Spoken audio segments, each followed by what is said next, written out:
Alright, welcome back, peeps, to another episode of My Spicy Cube. So, glad to have anybody who might be in here already. Okay, we got the video running, we got the chat log running. Welcome, all my friends. Alright. So today I'm actually going to be focusing on the gold cards. And there is some stuff that I wanted to talk about the gold cards, specifically pertaining to how the cube functions, which is kind of actually important to... the gold cards are a big deal to how my cube can function as a whole for playability for anybody who might be playing with it. So the main thing that is a big deal is that the gold cards kind of define the gold cards. Oh, hey, Bo Falcon in the house. Good to see you, dude. Glad to have you in here. You know what? Let me change up this chat log so I can make sure that I can see all you guys properly, because it's kind of funky in here with my chat log. So I'm just going to get that settled comfortably so I can chat with all you guys properly. Yeah, Wild Goat in the house. He's all about the multicolored. He is stoked for it. So, the multicolored cards are actually really important. And I mean, this is like, I went through all the colors and I went through all the artifacts and I talked about the different dynamics and the important role that they play in the cube and, things like that. But the gold cards are actually some of the absolute most important cards in the entire cube. And the reason why is because the gold cards actually influence how, like, people build, like, when they're playing the cube and things like that. Wild Goat says, ready for that Orzhov goodness you have. Well, you're definitely going to see it, dude. It's actually funny because there's some black and white gold cards I was thinking about putting in, but these gold cards are so stacked, like there's so many of them in here. And I do have to keep everything down to a particular limit that I can't actually put in everything that I want to put in. Which is, one of the tough things about even playing my type of cube, because, like, Perp has this whole thing where his cube is built on continuously building over and over and over again. My cube is built on balance and limits. And so, like, you kind of constantly have to keep in mind, like, what cards you want to make in, and then how do those affect the balance of the cube and things like that. So it's really, it makes you think a lot harder, actually, about how you're building your cube and what's important and what isn't and what can be thrown to the side and what can be kept. And especially when it comes to the gold cards, like, it's very hard to actually get it set the way that I want, and I do have a lot of specific reasons why certain gold cards are in here versus other gold cards that could be really powerful but don't quite fit where they should be in the cube. And the thing is, like I was saying, is that the gold cards really influence how people play. It's kind of a big deal because when me and my friends play, like, we're obviously taking our stacks of cards, we sort them out, separate white from blue, from black, from red, from green, from colorless, and gold, and lands, and all that. So the thing is that when we actually start to, like, figure out what we want to do, usually the first stack admittedly, normally the first stack we usually go through is our land base. Because our land base, like, because of all the non-basic lands that we get, kind of determines, like, what colors are going to be easier for us to play. But then the next most important stack we go through is our stack of gold cards, because the gold cards are going to influence us which direction we want to go when we build a deck. And, I mean, that's not 100% true. I've actually, like, had builds where I was like, nah, I don't want to play any of these gold cards. Like, I'm so influenced by these amazing blue cards, even though I don't have very many gold blue cards, that I'm going to go blue anyways, and I don't even care. So, I mean, it's not 100% true that the gold cards are always going to influence what's going on, but 9 times out of 10, they really do. Like, they really push you in particular directions. And that's a big deal. So it's like, when you are actually putting together your gold card base for your cube, it's really important to think about you have to think to yourself that these are the cards that are going to push people to play in certain ways. So you have to be really mindful of that. Like, you have to think about, like, you can't have cards that are too weak in your gold section. you have to make sure you have enough utility in your gold section, like for example, like the right kind of removal, but at the same time, like things that are flexible. And you need things that are really attractive, that really pop, that like make you feel like, you know, you can win a game off of it. Because gold cards are what's, like I said, they're going to push you in that direction. And a lot of the other colors are more about utility and you know, it's a lot about utility. The other colors kind of like protect you in a way. Like, you know, they're more of like you use them, like you kind of think of them more as this is like what is pushing everything in the right direction, but at the same time, like the gold cards are the build arounds. You know, like you see something really flashy and you're like, these are the colors I want to play because this is super flashy. But there is also some utility cards too that are pretty important, like that gold really needs. So we're gonna actually go through the cards now. But I just wanted to get that really clear across, the idea that the gold cards are super important to focus on. Like you really want to finely tune your gold card base because it really impacts people when they play with the cube. So that's really important to keep in mind. And I'll kind of explain that stuff as well. Like I will talk about like the nostalgia I have over the cards like I normally do, but I'll also kind of try to remember to talk about how each individual card really impacts what's going on when you're playing a game. So let's go ahead and get started. And this is going to be, I'm going to try to also not take too long with each description because sometimes, like, the thing is too is that there are 60 cards for this gold pile, which is like 10 more than the 50 that I've been doing across the last few streams. So we're going to definitely have to unpack a lot more, plus the idea of there's just simply more cards. Craig, thank you for joining in. Craig says, I'm at work right meow, but I'll be coming to kick it soon. All right, well, you do you, Craig. Thank you for jumping in and wanting to hang out. I appreciate it. So I'm gonna pull these gold cards out of the way so that our camera doesn't lose track of what's going on, and I will go over each individual one. So the top one you guys might have recognized. This is called a Qualls. Is it Quasali Pride Mage? Let me get the light to be a little bit better. There we go. I absolutely adore this card. This is actually one of my favorite common cards of all time from this particular set. This is from. Well, it's from Alara. I think this is Alara Reborn, I believe. And Quasali Pride Mage is such a powerful common card, it's ridiculous. So it is a 2-mana 2/2 for a white and a green. It has Exalted, which is a really good static ability. And it also has a 1-mana Sacrifice Quasali Pride Mage, destroy target artifact or enchantment. So this card is... So first of all, this card's absolutely spectacular, and mind you, it's competing with a lot of like rares and mythic rares in the gold category. So in order for a common to be able to compete with a rare or a mythic rare, you know it's got to be a big deal. So I mean, this card I actually consider, like, I like to actually refer to it as a better Watchwolf. And for anybody who has ever seen Watchwolf, Watchwolf is a 2-mana 3/3 gold card that is vanilla, and it's just a white and a green, and it's a 3/3. And back in the days of Ravnica, that card was really pushing the standards of what vanilla creatures could do, and it was a big deal.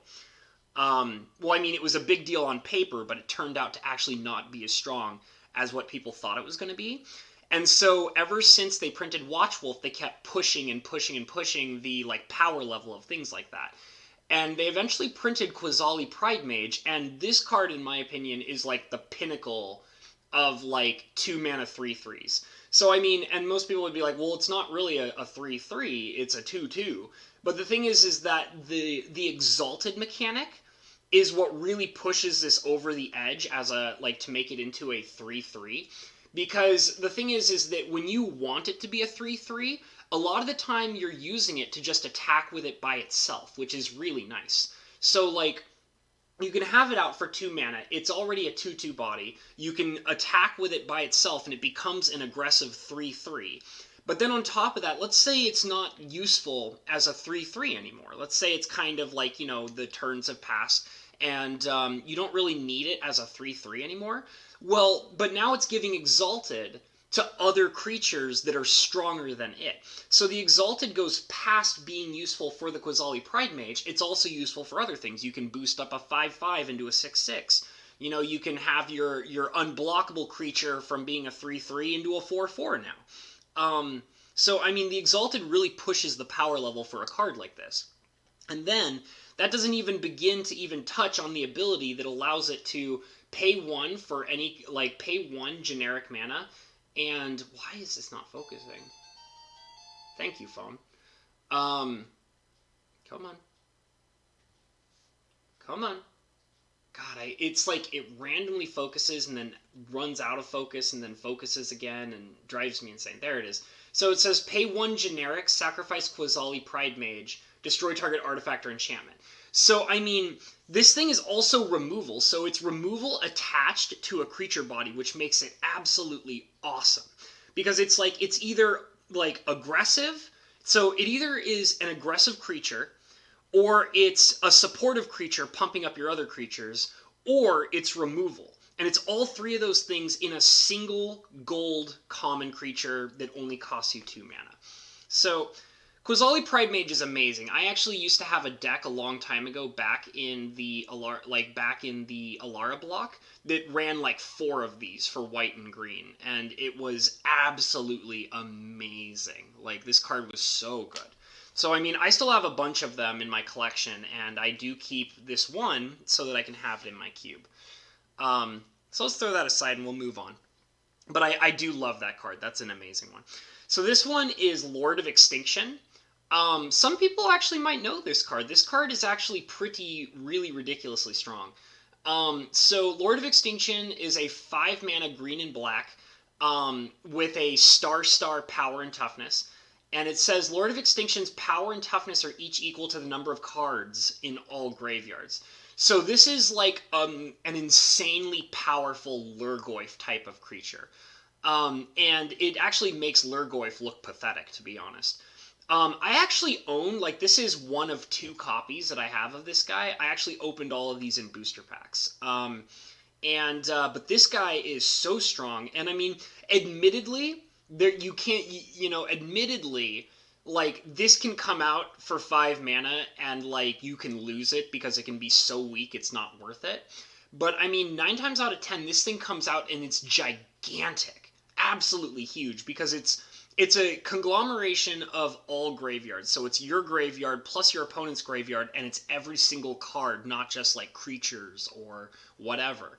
So this thing comes out and it's usually just freaking ginormous. And I mean, there's a lot of people who would say, like, oh, it's not that great because it doesn't protect itself. It doesn't, it's just a big beef stick. And it's like, listen, like, for this amount of mana, with this amount of power that it gets, like, you kind of need to go that extra mile to protect it. And the thing is that, like, there's a balance, especially within the cube, for things like this, where it's like, things like this need to die. Like, they can't be 100% untouchable, because that's bullshit, Like, nobody wants to play against a deck where things are just 100% untouchable. That's not fun.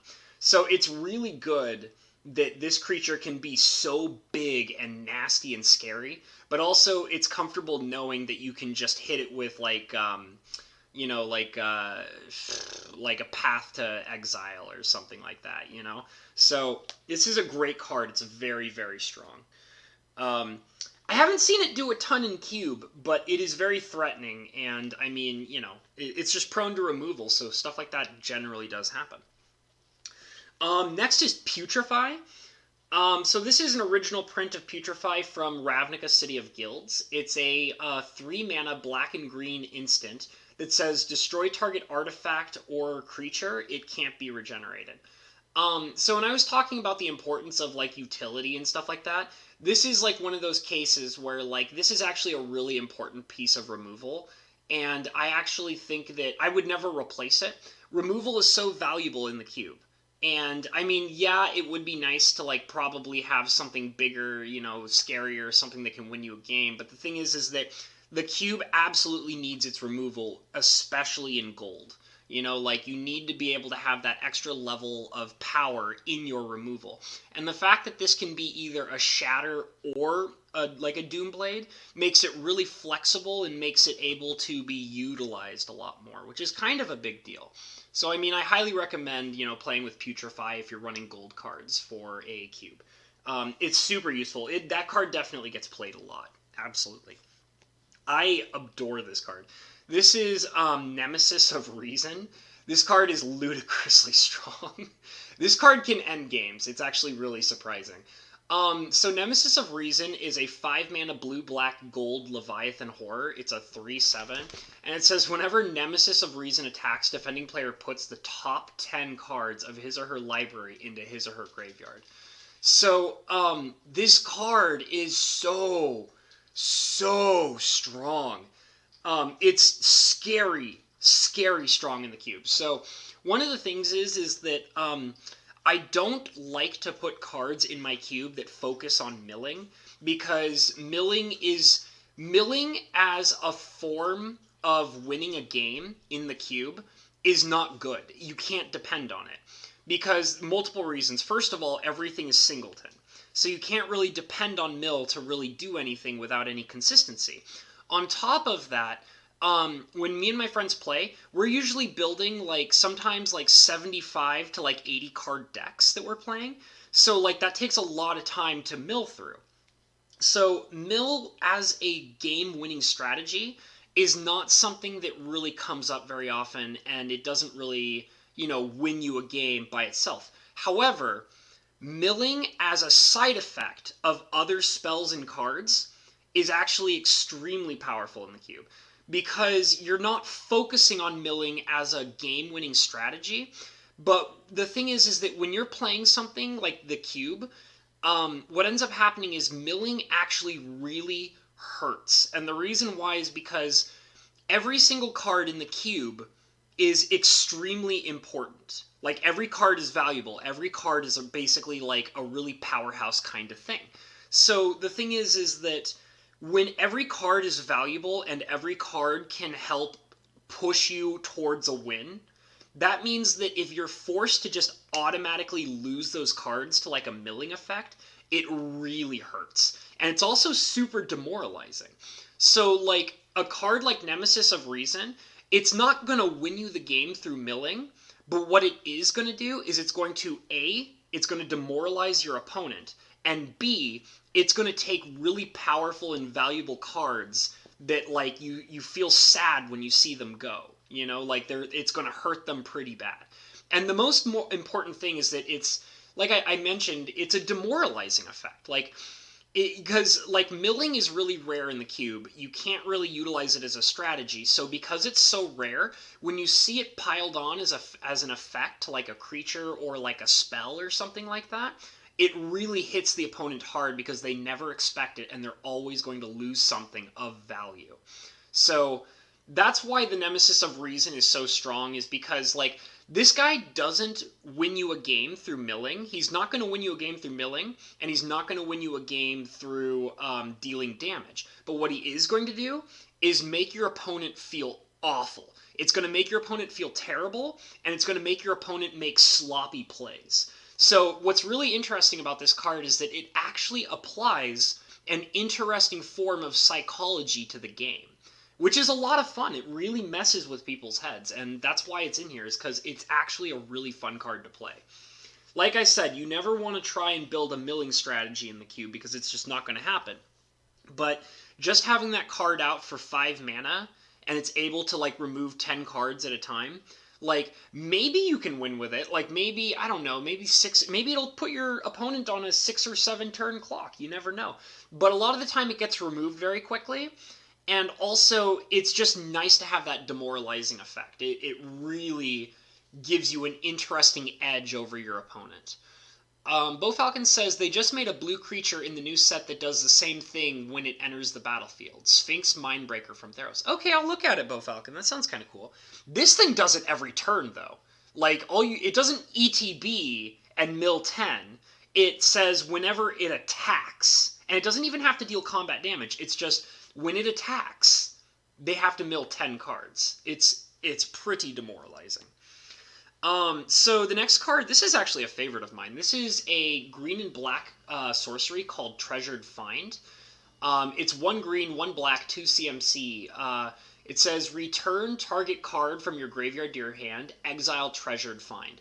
So this is like a green and black regrowth that exiles itself so that you can't abuse it. But regrowth is a really strong card, and treasured find is also a really strong card. It really makes a big deal. I've seen this card get countered before. Like, I've seen people, like, counter it and, like, desperately try to stop it from resolving, which is a good feeling because, I mean, sometimes when you can get this out and people are like, oh god, that's going to bring back, like, the scariest thing that took me a long time to get rid of. Like, I need to counter that now. If that's all it's going to do, well, at least it removes a powerful counter card from the opponent's hand. So, I mean, Treasured Find this is a really strong card. It's very, very strong. Another thing that I love, besides the fact that it's just a strong card, another thing that I absolutely love about this card, look at the artwork, boys. Look at it. Hold on, let me see if I can get it to focus a little bit better. Let me get some light on it. It's so beautiful!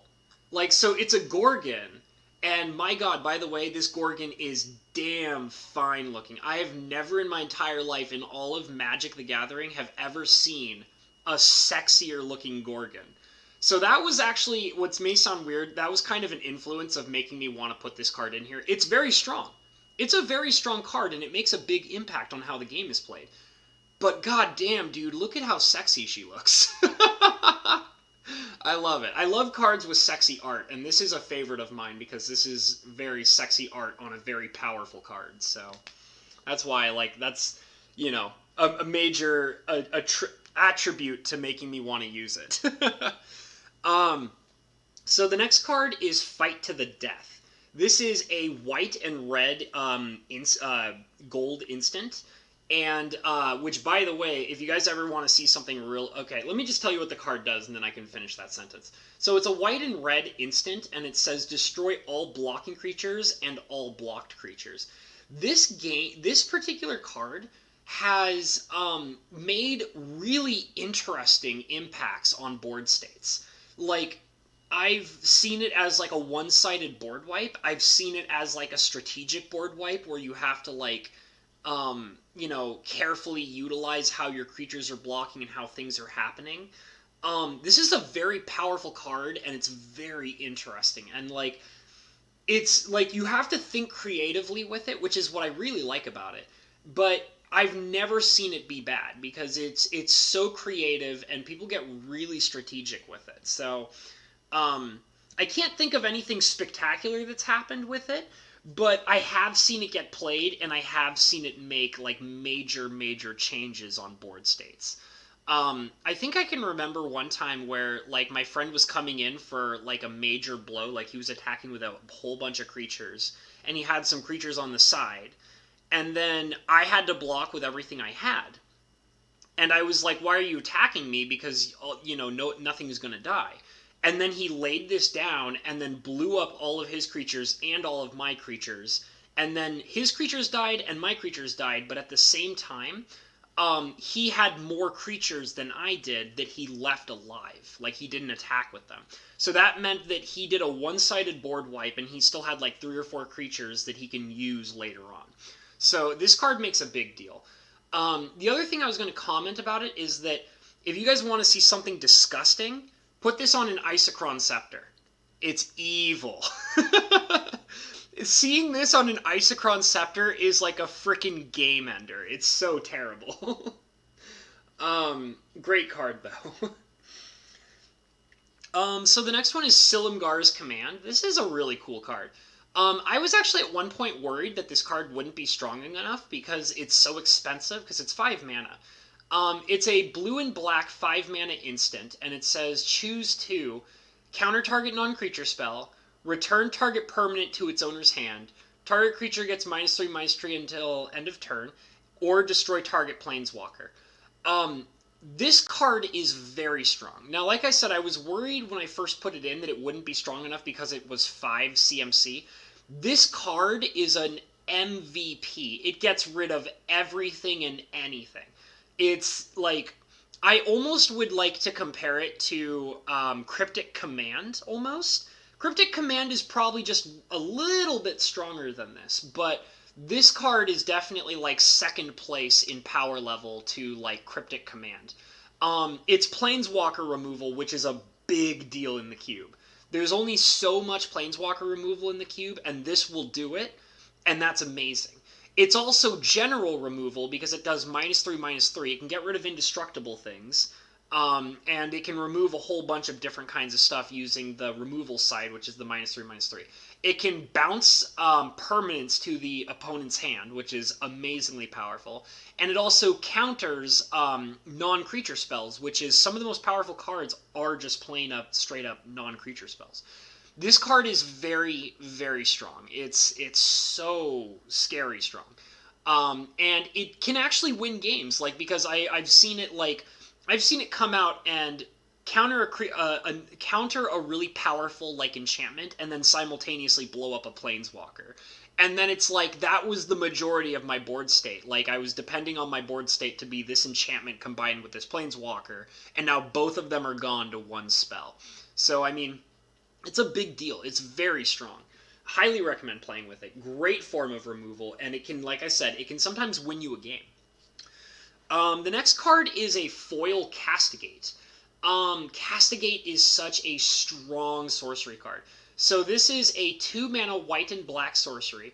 It says target opponent reveals his or her hand. You choose a non-land card from it, and you remove that card from the game. This card is so strong. It's so strong. Because there are not a lot of cards in the cube that allow you to look at your opponent's hand. This is one of the few cards that can let you look at the opponent's hand.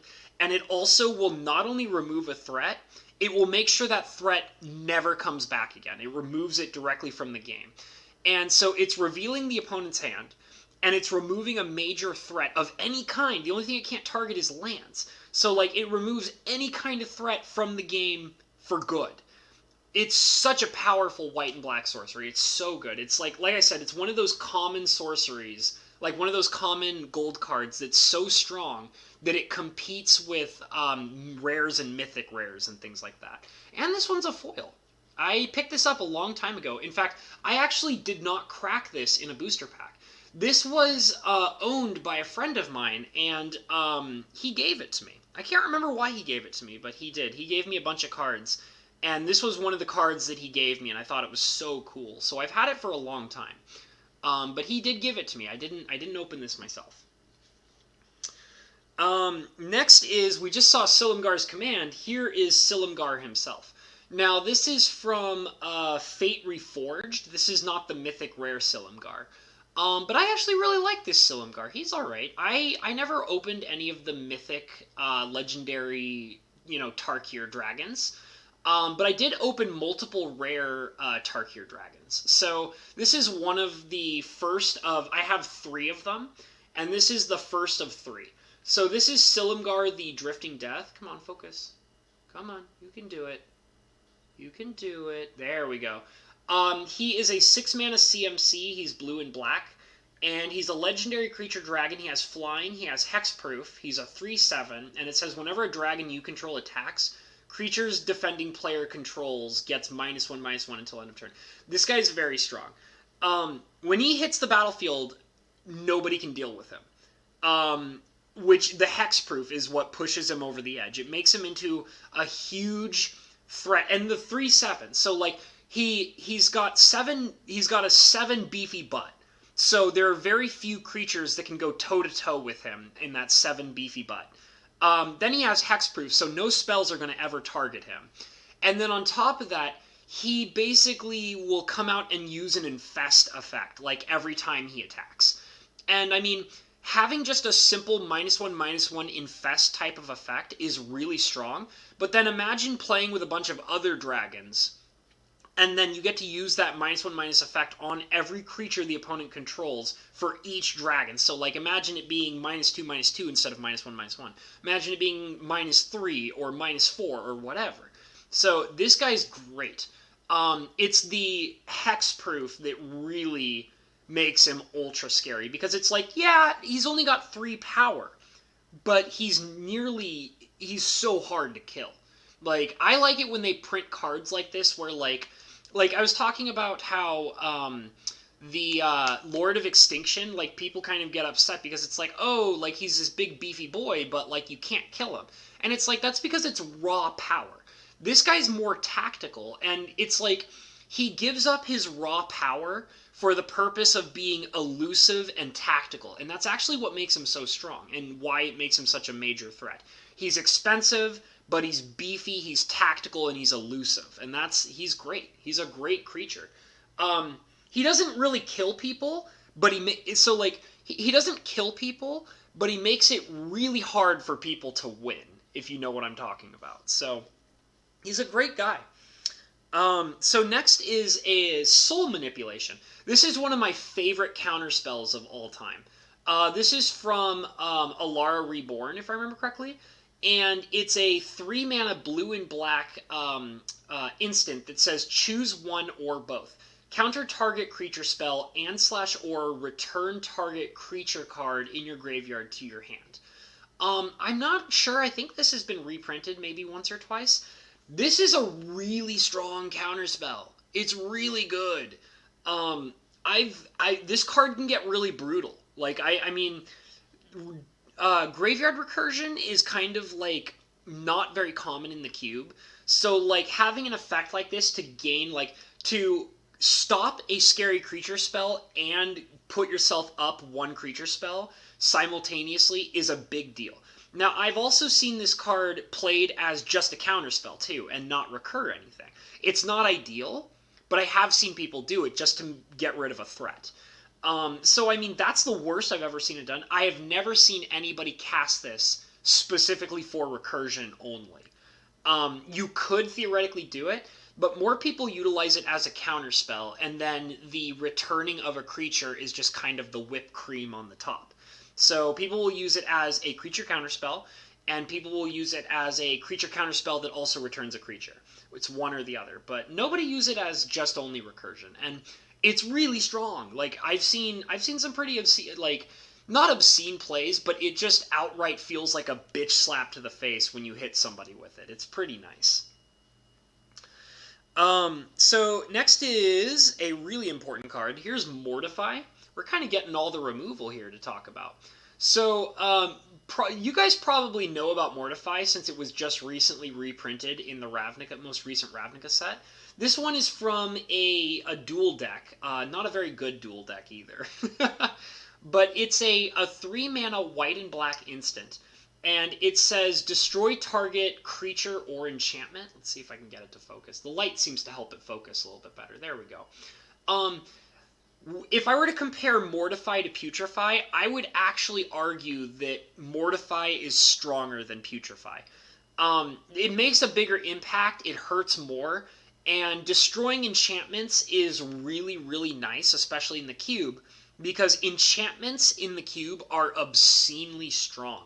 So having a card like Mortify to blow up really, like, imagine like a Nether Void, or a, an Abyss, or a Propaganda, or Intruder Alarm, or whatever crazy, stupid, broken enchantment. Mortify will take care of it. And, like, if it's not destroying an obscenely powerful enchantment, then it's destroying an obscenely powerful creature. And so it's the flexibility of this removal that makes it so good. So I definitely recommend it as a gold card to be played in a cube. It's very strong. Moving on. So next is Defiler of Souls.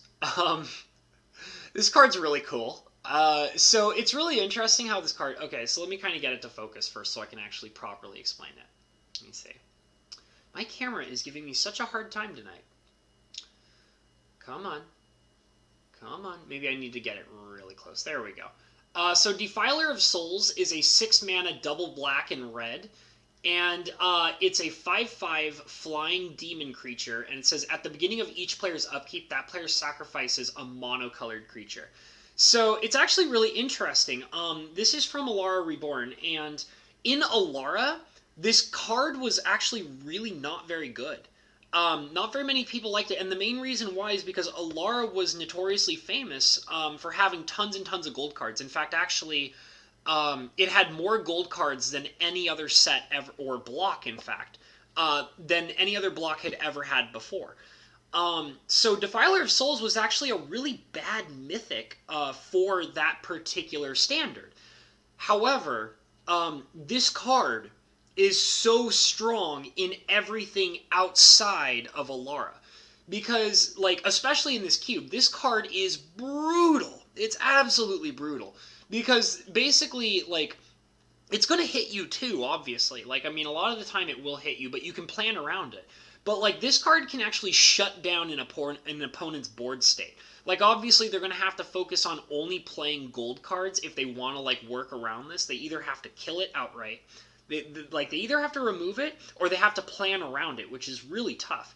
And the thing is that all the while that they're planning around the card, they still have to deal with the fact that it's a 5/5 flyer, like, which is a big deal. It'll come in elusively, it'll smack the opponent for 5, and a lot of the time, a lot of the cards that can deal with it have to be sacrificed every turn.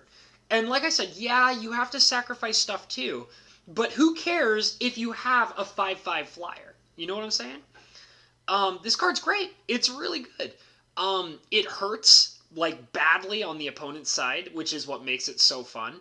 And it's also very prone to removal. People get very scared of this guy, so they remove him as fast as they possibly can. Very, very strong demon card. I like him a lot. He's very scary. Next is Jorah. This is actually one of 2 Jorahs. Jorah is one of my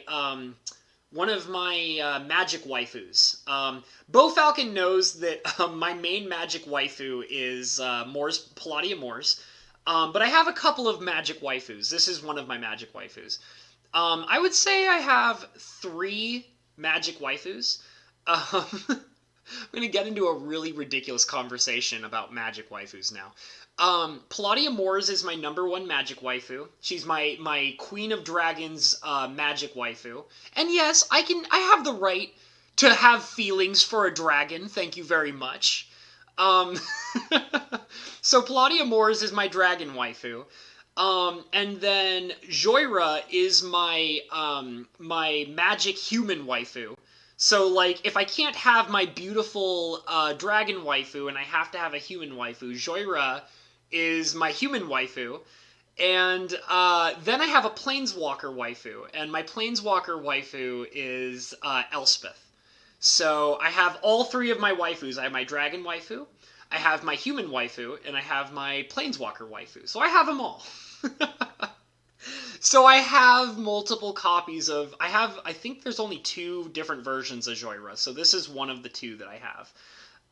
And she's looking really sexy in this artwork too. Now I get to... I'm not even going to talk to you guys about the power level of the card. I'm just going to talk to you about my waifu and how beautiful she is. So, this is Jorah, Weatherlight Captain. She's a 4-mana red and blue legendary creature, human artificer. And it says she's a 3/3. And it says, whenever you cast a historic spell, draw a card. So, this card is decent. It's nice if you have a lot of artifacts. It's nice if you have legendary creatures. There's not a lot of, like, sagas or anything like that. So a lot of the time, you're going to be drawing cards off of your artifacts, and you're going to be drawing cards off of your legendary creatures that you get here and there. So, I mean, she's not spectacular, and it's really interesting because I think I understand that, like, part of the reason why they printed Jorah as Mythic Rare in Dominaria is because a lot of it is that she's a main character in the storyline. And they usually like to, like, print their main characters as Mythic Rares, and I get that. Like, I do get that. But at the same time, like, they could have, like, printed Jorah at, like, Rare, and she would have been fine. Like, I don't think that this ability is broken. I don't think that she is crazy powerful. But I do like her a lot, and she has a decent power level to be in my cube. So, like, I mean, you know, like, you're not going to be throwing her up in some battlefields very often. And she's not going to single-handedly win you a game. But what she is going to do is she's going to give you card advantage when you know, play artifacts and legendary creatures. And it feels alright. Like, that feels alright. And things that draw you more cards is very useful. So, I mean, I like her. And I mean, she's all right. Like, I mean, I don't like she doesn't have like this big, obscenely powerful effect, which some people are kind of like, well, I don't know if I want to play her then. But I always feel all right when I've played her. And also she's a cutie patootie, which is one of the main reasons why I have her on here. God, I want the art to focus. Oh, and the glare is so bad. There we go. That's a little bit better. Yeah, so she's a cutie patootie, and her effect is decent. So it's like, all right, I like her in here. So we're gonna move on from that waifu. We'll get to the next. We'll get to her other version here later. Um, Next is Deathbringer Thoktar. This is a foil from Alara Reborn. Yeah, Alara Reborn. So this I actually got in a promotional deck. So that's why it's like it's one of those things where it's like I didn't crack it as a foil in a booster pack. It came like as a pre-constructed deck foil as like the promotional card. And I like this guy a lot. I've done some cool stuff with him. Now, some people think he's not that great. He's a 6-mana, 3/3 zombie beast, red and black. And it says, whenever another creature is put into a graveyard from play, you may put a +1/+1 counter on Deathbringer Thoktar. You may remove a +1/+1 counter from Deathbringer Thoktar. Deathbringer Thoktar deals 1 damage to target creature or player. So, theoretically, this guy can, like, shotgun, like, battlefields. I've seen him do it. Like, for example, like, if somebody's making a bunch of Eldrazi spawn tokens, or Saprolings, or, like, 1/1 white soldiers, or anything where it's like a token army of 1/1s, this guy has the ability to machine gun all of them down in, like, one go. But other than that, like, that can be really impressive to see, and he has done it a few times in the cube. But other than that, I mean, you kind of just try to, like, boost him up naturally. Like, you just kind of let things die. You shoot him down with removal, or you kill them naturally, and he gets bigger and bigger and bigger. And then, you know, you can come in for a few swings with him, and he can be be pretty scary. I mean, it's not 100% going to be that way, but he can be.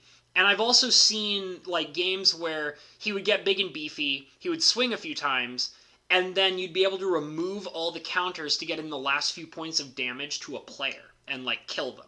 So that's kind of cool. He can do a lot of stuff. He's very flexible. I think the thing that makes people not like him is the fact that he's a 3/3 for 6 mana. So people get really discouraged about that. But he's got a lot of utility, and I really do feel like that the utility makes up for the lack of power and toughness. So, you know, I like him. I think he does pretty well in here. And he's a foil, so he looks nice and pretty. And he's a zombie beast. I mean, come on. He's a big beastie zombie. That's cool. So next is a really important card. Next is Dreadbore. So Dreadbore is a 2-mana sorcery that says destroy target creature or planeswalker. This is from Return to Ravnica. This card's a big deal. It's a really big deal. It is so important because, like I said before, planeswalker removal is far and few between. So any kind of removal on planeswalkers you can get is a huge, huge boon to, like, your ability to play against planeswalkers. Because, I mean, you know, there are things like, you know, like Sarah is in here, Elspeth is in here, you know, there's Koth, and you guys will, like, Garuk, and you guys will see some other planeswalkers. The majority of the planeswalkers are actually in the gold cards, so we will get to them. But there are some obscenely strong planeswalkers, and they need to be dealt with. So the removal against planeswalkers is a huge, huge deal. This was one of the last planeswalker removal cards I actually added to the cube. I didn't apply it till way later because I got to a point of where I started noticing that planeswalkers were kind of taking over and it was becoming a problem. So I did a balance not too long ago where I upgraded all the gold cards and I tried to put in a bunch of new planeswalker removal cards, and this was one of them. So it's a bit, and Sillim Guard's command was added in as well because that has planeswalker removal. So and it's definitely helped a lot. Like, I've seen this card come out and do some stuff. As I mentioned with Sillim Guard's command, I've seen it. Why are you not focusing? God, that's so annoying. There we go. I think it has to do with the light. But anyways, like, I've seen this card save the day multiple times, so it's great. I'm gonna kind of move this light a little bit just to see if I can get it to help me with focusing stuff. Next is Gisela, Blade of Gold Knight. So this card's really interesting. So it's a big mythic fatty that, like, kind of will win a game if it manages to resolve or if it manages to survive more than one turn.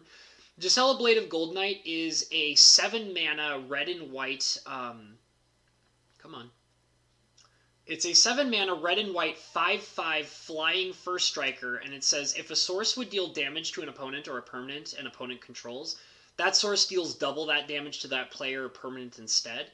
If a source would deal damage to you or a permanent you control, prevent half that damage rounded up.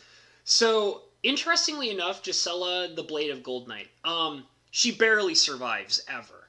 Like, she usually dies the moment she either gets countered or she dies the moment she hits the battlefield. Like, this card, I've never seen this card win a game. I've seen it come out many, many games, but I've never actually seen it win a game or survive longer than maybe a turn or two.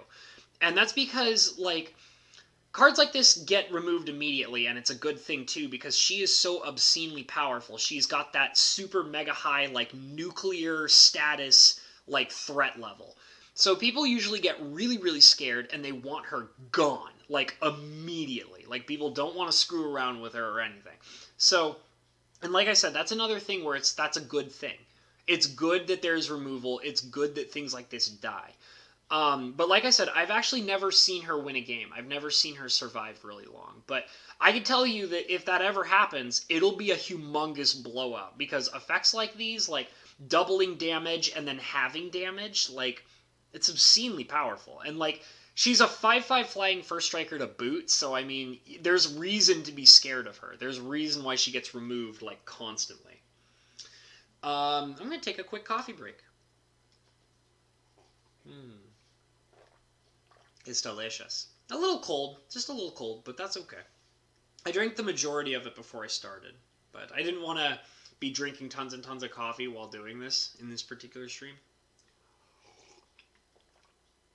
I think it's okay to take a few sips here and there. Alright, so next is Spellbreaker Behemoth. This is a foil. This one was cracked in a pack, if I remember correctly. I think it was given to me by a friend, too. I don't think I actually opened this one. I think somebody else opened it and gave it to me. This guy is very, very intimidating. So he is a 4-mana red and green 5/5 beast. And he says, Spellbreaker Behemoth cannot be countered. Creature spells you control with power 5 or greater can't be countered. He's a force to be reckoned with. I mean, he's a 4-mana 5/5. Like, 4-mana 5/5. And then on top of that, like, he can't be countered, and other creatures with power 5 or greater can't be countered. This guy is like, screw you, blue. Like, he gives the middle finger to blue. And that's a big deal because blue is kind of a powerhouse. So you need to make sure that you have cards that can give a fat middle finger to blue. And he definitely does it. He definitely does it. Like, it's nice knowing that, like, cards like, for example, Forbid, like, Forbid can't deal with this. Like, and that's a good feeling because Forbid deals with everything. So, but it's nice that, you know, you can have, like, these big anti-blue fatties that just don't care about blue. And he's foil. He's nice and pretty. I like him. And he actually, so fun thing about him, he usually survives. And I think it's one of those things where it's like, because, like, a lot of the time, he feels like he's a vanilla, so people don't get really scared of him, so he sticks around longer, and he usually makes a major impact on the board a lot, because people get, like, you know, when you have to worry about stuff like Gisela, Blade of Gold Knight, you're probably not super intimidated by a Spellbreaker Behemoth, you know what I mean? So he usually comes out and he makes a major impact and starts killing things, which is really nice. Next is Mystic Snake. This card is so classic. I love this card. This is from Modern Masters. It's not an original print. It's a double blue and green 4-mana CMC 2/2 snake with flash. And it says, when Mystic Snake enters the battlefield, counter target spell. This card is cruel. I mean, a lot of people know why this card is good, but, like, it's so nice when you get the feeling of, like, countering a spell and getting a creature out on the battlefield. I know that we have, like, I know that in Ravnica they recently printed a Merfolk that does the exact same thing that Mystic Snake does, and they also printed it uncommon, which is ridiculous. Now, I mean, it's a little more balanced because, like, this guy's double blue, green, and 1, whereas the new, I think it's called, like Frilled Mystic or something like that. And the merfolk that counters spells is like double blue, double green. So I mean, it's a little harder to cast than Mystic Snake, which is probably a good thing for how that card functions. But this card is absolutely cruel, and like what's really crazy is when you get like a flickering effect going on, and there are cards that flicker, like you guys have already seen a few of them.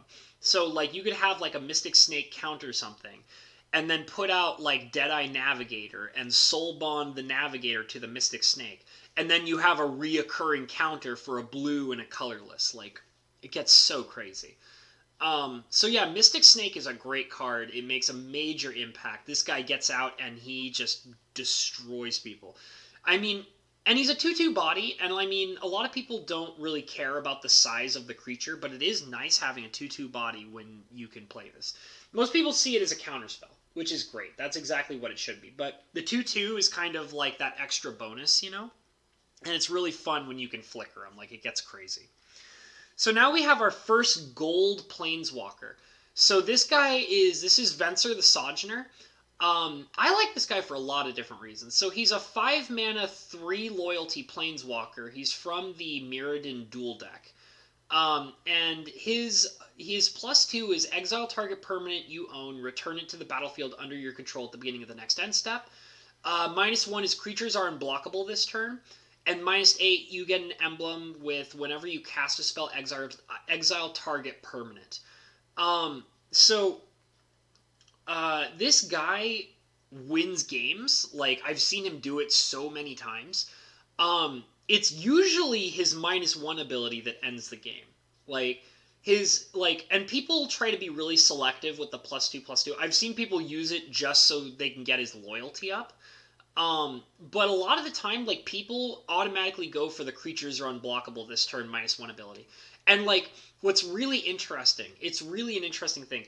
Most of the games where this guy wins is, like, people will cast him for 5. And they'll have, like, a big, gigantic, like, board state built up with a whole bunch of nasty creatures, right? And then they'll cast him for 5. And then immediately use his -1/-1, like his -1 ability, his -1 loyalty ability, make all their creatures unblockable, and then they just swing for the game.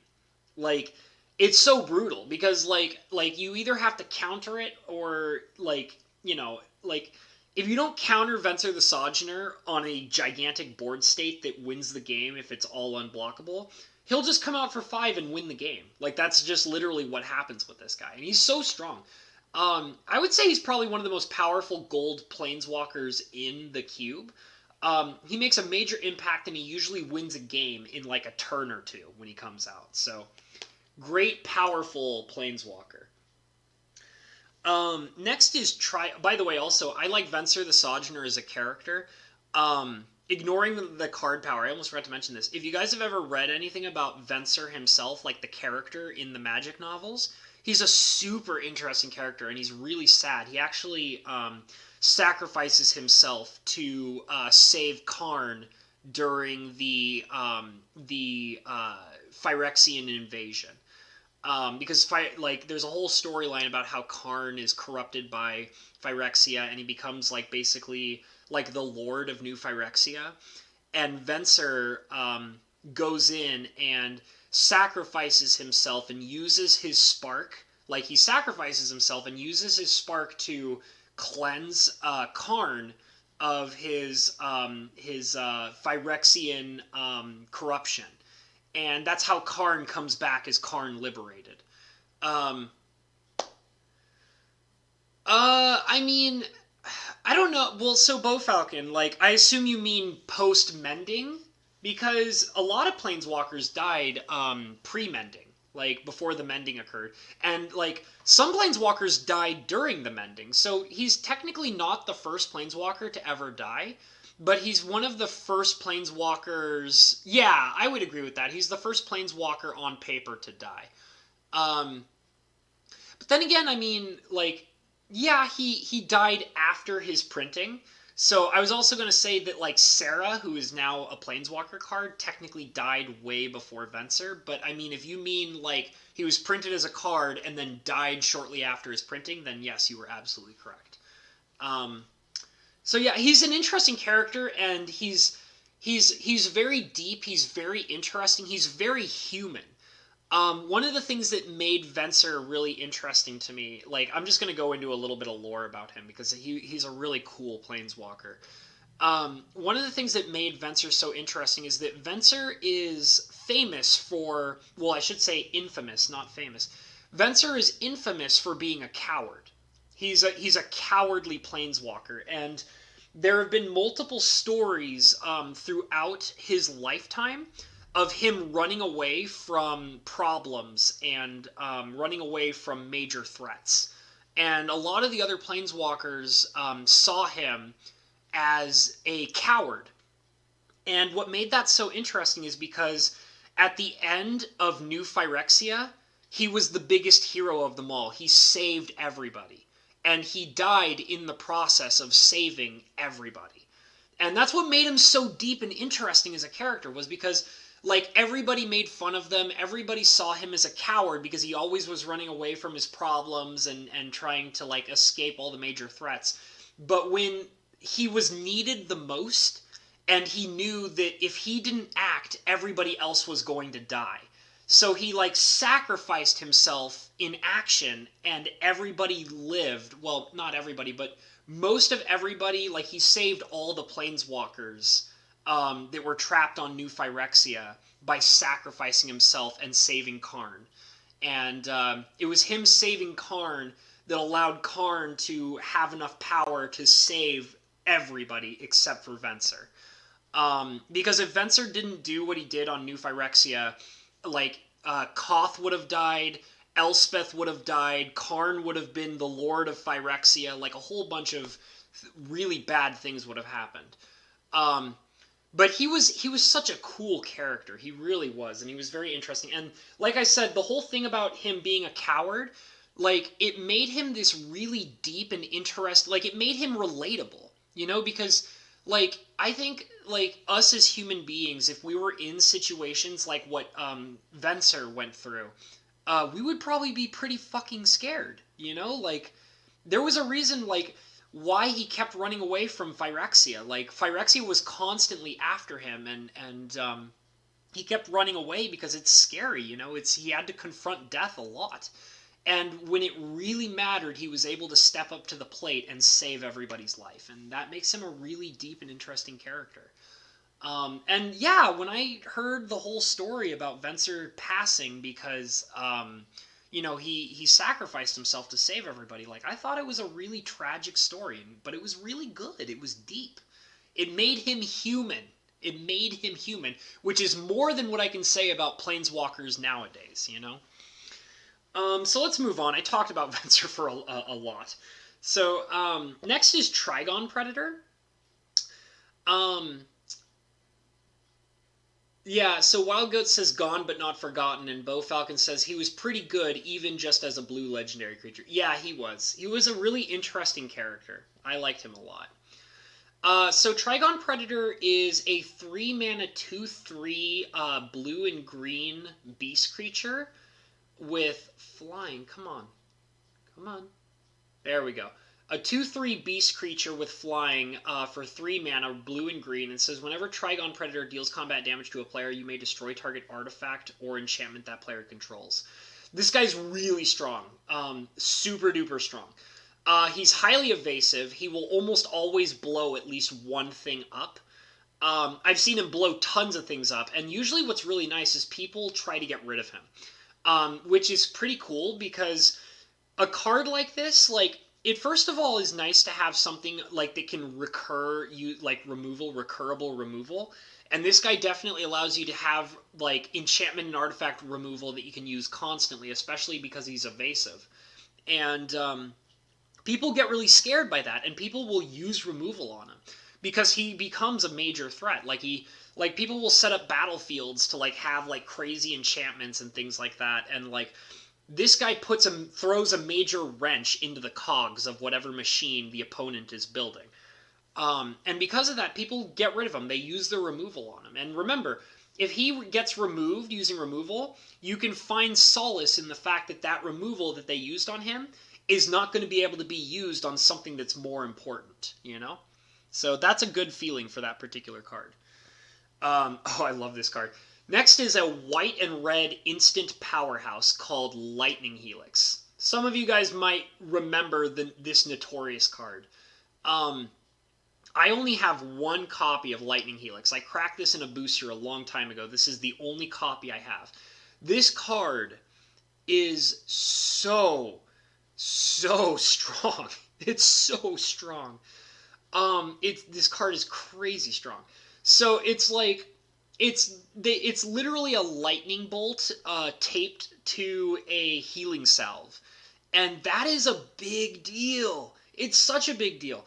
For 2 mana, this thing will bolt something like a creature or a person, and it'll also heal you 3 points. So, like, one of the things that I try to tell people when thinking about this card is that if you use this card against another player, like rather than a player's creature, like let's say you don't use this as removal. Yes, you can use it as removal, but let's say you use it to hit the opponent. This puts you... God, my nose is like itchy. I'm sorry I keep poking my nose. It's just so itchy, and I don't know what's causing it to itch so much. I actually shaved today, and I think that my nose is itchy because I shaved, and it's making my nose feel funny. So sorry if I keep scratching my nose, guys. It's really itchy. But anyways, to get back to what I was saying, let's say you hit a player with this, and they get put down 3 life points, and you get put up 3 life points. That's basically a 6-point lead. That means that you were able to put them down 3 points, which is a +3 advantage against your opponent, and put yourself up 3 points simultaneously, which puts you in a 6-point lead, 3 above and 3 below. So, like, that's one of the major things of what makes this card so ridiculous. It's also just great removal. Like, it feels great when you can, like, hit something for 3 and then gain 3 life off of it. It's crazy strong. It's a great card. Like, this is a great card. It's basically like playing like a slightly better lightning bolt, like in one particular way. And I love lightning bolts. I really do. Like, I mean, I even was talking about that red card a while ago that I said was like a double lightning bolt. It's like, I love seeing lightning bolt and then better versions of lightning bolt. You know what I mean? This is definitely like a version of lightning bolt that's just really efficient and really strong. And you want to see something nasty? Tape this to an Isochron Scepter.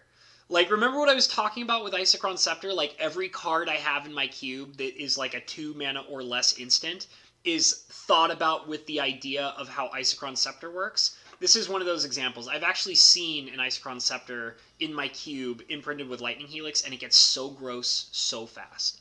Great, great card. Very strong. Next is Merciless Eviction. So this is a white and black sorcery for 6. And it says, if I can get it to focus, choose 1. Exile all artifacts, or exile all creatures, or exile all enchantments, or exile all planeswalkers. This is a trump card. This card does everything, and it does everything when you need something specifically gone. It gets rid of all of it. Are you dealing with somebody who has like a whole ton of artifacts? Like maybe they're playing with Moxen, and they're playing with Howling Mine, and maybe there's like a, I don't know, an Umezawa Jeet out on the field. Let's say they just are overpowering you with artifacts. You throw down Merciless Eviction, it's all gone. Like maybe their board state of creatures is obscenely scary. Gone. Maybe they have an Abyss and a Nether Void and a Propaganda and, you know, Curse of Exhaustion, and they're just absolutely oppressing you with enchantments. All gone. Maybe they have Vencer the Sojourner and Koth the Hammer and, you know, whatever plane, like way too many planeswalkers. All gone. Like, this thing does it all. It's a super crazy, powerful board wipe spell, and it's like a choose your own adventure board wipe, you know? It's so strong. I love this card. This card definitely will just get rid of everything that is causing you a problem. It's amazing. It's like they made a board wipe that was also a charm card. You know what I mean? It's so cool. Yes, Richard Lash. I think this would get rid of a Slivercool. What do you think? You think this would get rid of a Slivercool? It gets rid of everything, so might as well. Sometimes I feel like it should just say, oh wait, never mind. I was going to say maybe it should say exile all permanents, but no. That would be way too powerful and it would do way too much. But yeah, no, that card's amazing. I love it. Yes, it does get rid of all Slivercools, absolutely. So next is the other dragon of the 3 dragons that I have from Fate Reforged. So this is Dramoka the Eternal. It's a 5 mana 5/5 flyer, and it says whenever a dragon you control attacks, bolster 2. So this I actually would say is the most powerful of the 3 dragons from Fate Reforged in the cube. Dramoka makes the biggest impact out of all of them. She's very hard to deal with. She's the cheapest of all the dragons in the cube for the Fate Reforged dragons. And she's really strong. I've seen her win games. She's very hard to deal with. I mean, yes, she's prone to removal, but surprisingly, I have had multiple... I've won with her, as well as my friend has beaten me with her. So, I mean... She makes a big impact on the board, and she's usually not immediately dealt with. I mean, I can think of sometimes where she has, but I would say she's won more games than the other 2, Fate Reforged dragons in the cube. So, I mean, she's very strong. She's, 5 mana 5/5, which is a full-priced, creature, but she has flying and bolster 2. And, I mean, that bolster 2 also expands based on the idea of you playing with a whole bunch of dragons. So, I mean, she does get purely better. But I would say that she's just a really good powerhouse. She's very aggressive. She makes a major impact, and I've seen her win games. So, great dragon card. This card's really interesting. This is Deathbridge Chant, which is a 6 mana green and black enchantment. And it says, when Deathbridge Chant enters the battlefield, put the top 10 cards of your library into your graveyard. At the beginning of your upkeep, choose a card at random in your graveyard. If it's a creature card, put it on the battlefield. Otherwise, put it in your hand. So, this card. Here's the thing about this card. This card has actually been in my cube since I first built my cube. Now, out of the many iterations of changing my cube, taking cards in and out, and things like that, and playing many, many games, because I've had my cube put together for almost 2 years now, this card has never seen play. Not even once. I don't know why. I don't know how. This card has never done anything. It's never been on the board. It's never been removed. It's never been played. I don't know why. I don't know, and it's been in decks. Like, I mean, it's been in my deck multiple times. It's been in my friends who play with me's deck. I've never seen this card played. Not even once, and I have no idea how that keeps happening. So the only thing I can do is talk about how this card theoretically functions in the cube. I don't really want to take it out ever, because me and my friends all agree this card is very strong. It's a super reanimation spell. It mills you for fodder, and then it reanimates every single turn. So, I mean, theoretically, this card is really strong. It should be reanimating something every single turn. Nobody's ever seen it do that. We don't know how it functions. We don't know what kind of impact it has on the board. Because it's just never been played, and I don't know why. It's really weird. I would love to see this card get played. I would love to see what it can do. But out of the almost 2 years of playing Cube, it's never made it on the battlefield, and I have no idea why. So theoretically, this should be a really strong, powerful card. But it's never been played, so I can't really tell you guys what I truly think of it. So moving on to the next card. Bituminous Blast. This card is awesome. This is one of the best Cascade spells in the entire cube. There's a couple of Cascade spells in the cube. This is one of the best ones for sure. It's a 5 mana instant with Cascade, which is when you play this spell, remove cards from the top of your library from the game until you remove a non-land card that costs less. You may play it without paying its mana cost, put the revealed cards on the bottom in a random order, And then it says, Bituminous Blast deals 4 damage to target creature. This card's really strong. I've seen this do all sorts of interesting shenanigans. It's removal and with a free spell attached to it, which is an amazing feeling. You can remove something and then simultaneously get a free card out, which is like, and I mean, there have been times where people will play spells that are underwhelming off the Cascade, but the fact that it happens at all, is like this awesome bonus. And sometimes it works greatly in your favor, and sometimes it's like, whatever. But I mean, most people just automatically try to assume this as being a removal spell. And that's what makes it so good, is because it feels great as removal. And then whatever it cascades into is just kind of a bonus, which is a great feeling. So highly recommend it as a form of removal. It moves at instant speed, which is also really nice. So yeah, definitely try it out. It's a good card. It's done lots of stuff. I've seen it done tons of stuff. Next is Corpsejack Menace.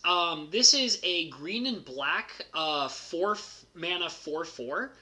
And it says it's a fungus creature, and it says, if you'll focus, I would really like for you to focus. That would be wonderful. It says, if 1 or more +1/+1 counters will be placed on a creature you control, twice that many +1/+1 counters are placed on it instead. So this is like half of, this is like kind of like it's a watered down, like a hardcore half-sized watered down, what's that card called? Doubling Season, that's the card. It's a half-sized, watered-down Doubling Season attached to a 4/4 body for 4 mana, which is, like, really good, but, like, it's not a Doubling Season, you know what I mean? But then again, Doubling Season is, like, the pinnacle of, like, what it does. Like, there will never be a card that does what Doubling Season does better than Doubling Season. The only way they could make a better Doubling Season is if they basically just reprinted Doubling Season with a lower mana cost, and that would just be obscene. But I really like this guy. This guy does some cool stuff. If you get lucky and you get a whole bunch of Hydras, like, because there are actually a bunch of Hydras in my cube. You guys have seen a bunch of them in the green. This guy goes really well with Hydras. There are plenty of other cards that also take advantage of +1/+1 counters, so this guy just is 100% feels good. Sorry, itchy nose. It's bothering me so bad. So at his worst, he's a 4 mana 4/4, and it's like, I always feel like it's hard to feel bad about playing a 4 mana 4/4. And so it feels like his extra ability is just 100% upside, So, like, it's nice. Like, he's a great card. I've seen him do some pretty cool stuff. Like I said, it's really cool when you play him with Hydras, and I've seen it happen a couple of times. It's a lot of fun. Craig Mabutt says, thought I'd be able to hang out, but I haven't seen my wife all day, and she'll be pissed if I'm on a live stream. Probably everybody's on Perp stream for a minute. And caca! I don't know why you said caca, but I totally agree. Caca! Well, anyways, thank you so much for coming in, Craig Mabutt. Even if you can't stay for very long, it's all good. Super appreciate you coming in for as long as you can and hang out with us. So, you rock, dude. Thanks so much. Bo Falcon also says, LOL, caca to you as well, Craig. That makes a lot more sense because Bo is a falcon. So, a falcon saying caca makes a lot more sense to me. Oh my god, my nose. I think I have to blow my nose, guys. I'll be right back. It's driving me insane. Give me just a minute. I'm sorry. It's totally driving me absolutely insane.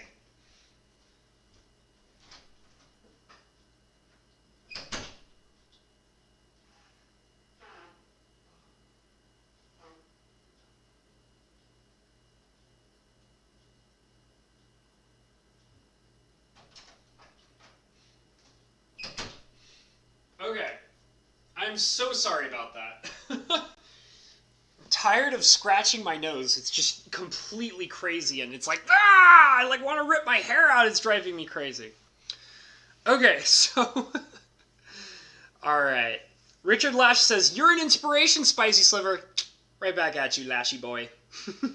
I'm so excited to work on our painting, dude. I have some preliminary sketches, nothing serious yet. Like, nothing I'm proud of showing off yet. I'm going to flesh out my sketches a bit more, and then I will show you some stuff, and we'll talk about it, okay? We'll get on it, I promise. I have a few other things I'm going to do before we actually get into working on it, but I promise you I'm getting on it. Anyways, moving on to the next card. So this is Borborygamos Enraged. This card is so strong. It's a red and green 8 mana Cyclops, double green, double red. This guy is one of those cards that really pushes the limits on, because I told you guys, like, I never allow, like, triple color costed cards. So, like, no triple blacks, no triple blues, no triple greens. This guy pushes the limit on that. This is, like, the farthest I will ever go for, like, a color cost. So, I mean, that's kind of a major deal. And, like, it's kind of tough. Like, but the thing is what's surprising is, all right, Richard, I'm sorry. I will definitely try to be a little quieter about it. But anyways, this guy, what's really interesting is every time people get this in their picks for playing Cube, they always put it in their deck. They always want to play with this guy. And on top of that, nobody struggles with the mana cost, which is amazing to me. Like, that's one of the things I was really worried about this guy, is even though he's not a triple costed card, he's a double red and double green, which seems really, really pricey. But people always figure out how to play him, which is great. Because I love seeing this guy come out. And I've seen this guy hit the battlefield and stay on the battlefield and also win games. Like, he's so scary. So let me kind of break him down a little bit better. He's an 8 mana, double red, double green, legendary Cyclops. And he's a 7/6 body, and it says Trample. Whenever Borborygamos Enraged deals combat damage to a player, reveal the top 3 cards of your library. Put all land cards revealed this way into your hand and the rest into your graveyard. Discard a land card. Borborygamos Enraged deals 3 damage to target creature or player. This guy is obscene. He's so obscene. So, like, you guys might remember last time I was talking about Masticore, and I was saying about how, like, when you play with Masticore, you stop playing a deck and all you're playing is a Masticore.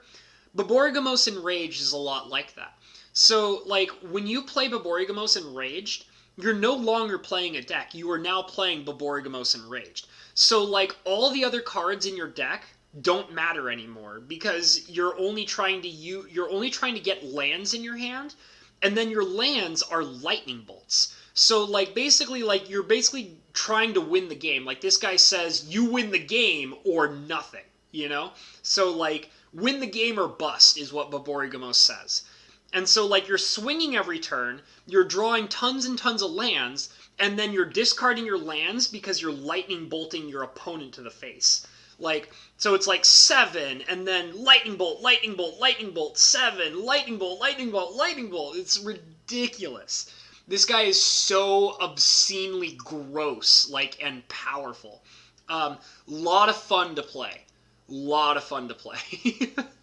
But he gets ridiculous, and I've seen him come out and win games. Like, it's pretty crazy.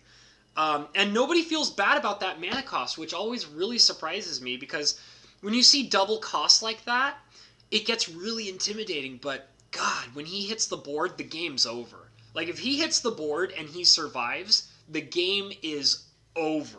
Like, absolutely. Next is Teleportal. So this card's really interesting. I've always been a little wary of how this card functions, because sometimes it wins games and sometimes it does nothing, which is kind of interesting. So, Teleportal is a 2 mana sorcery. It's red and blue, and it says target creature you control gets +1/+0 until end of turn and is unblockable this turn. And then it has an overload cost for 5, and it says you may cast a spell for its overload cost. If you do, change its text by replacing all instances of target with each. So, like, this card can either allow for 2 mana your big beef stick to come in unblockable, or you pay 5 mana and it wins you a game.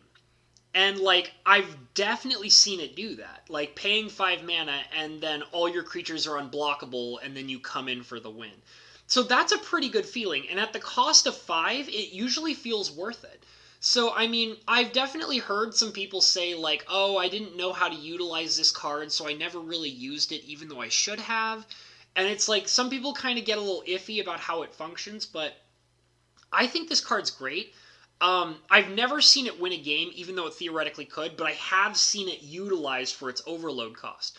And usually, like, what they'll do is they'll come in and, like, attack with everything at an overload cost. And it won't be enough to win the game, but it will be enough to make a severe impact so that the game is winnable in about a turn or two.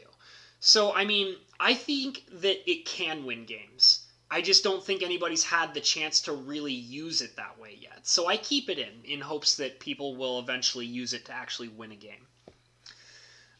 Next is Voice of Resurgence. So this card was pretty famous when it was first printed in Dragon's Maze. It's considered to be one of the single most sought after cards in Dragon's Maze. It's very, very strong, and I think it's worth a lot of money. I can't remember because it's kind of like, not only is it a mythic rare in Dragon's Maze, but on top of that, Dragon's Maze was not a very successful set. Dragon's Maze in particular was not bought very heavily, and not very many packs were cracked of it. So a lot of the mythic rares in Dragon's Maze are actually worth quite a bit. And Voice of Resurgence is considered to be one of the most powerful of the mythic rares in the entire set, so I think this is actually worth quite a bit. I actually cracked this in a pack. Me and my friends, we went out and bought a box of Dragon's Maze, and we opened all the boosters. And this is one of the mythic rares that I personally opened.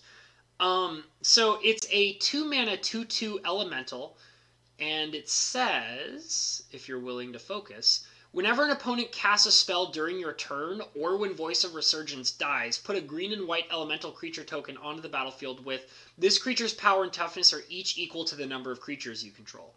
This guy is very strong, and he says, and he gives the middle finger to blue and black, which is a big deal. So, like, what's really nice is that it's a 2-mana 2/2, so it, like, right off the bat, it's fine. Like, it's 2 mana for 2/2.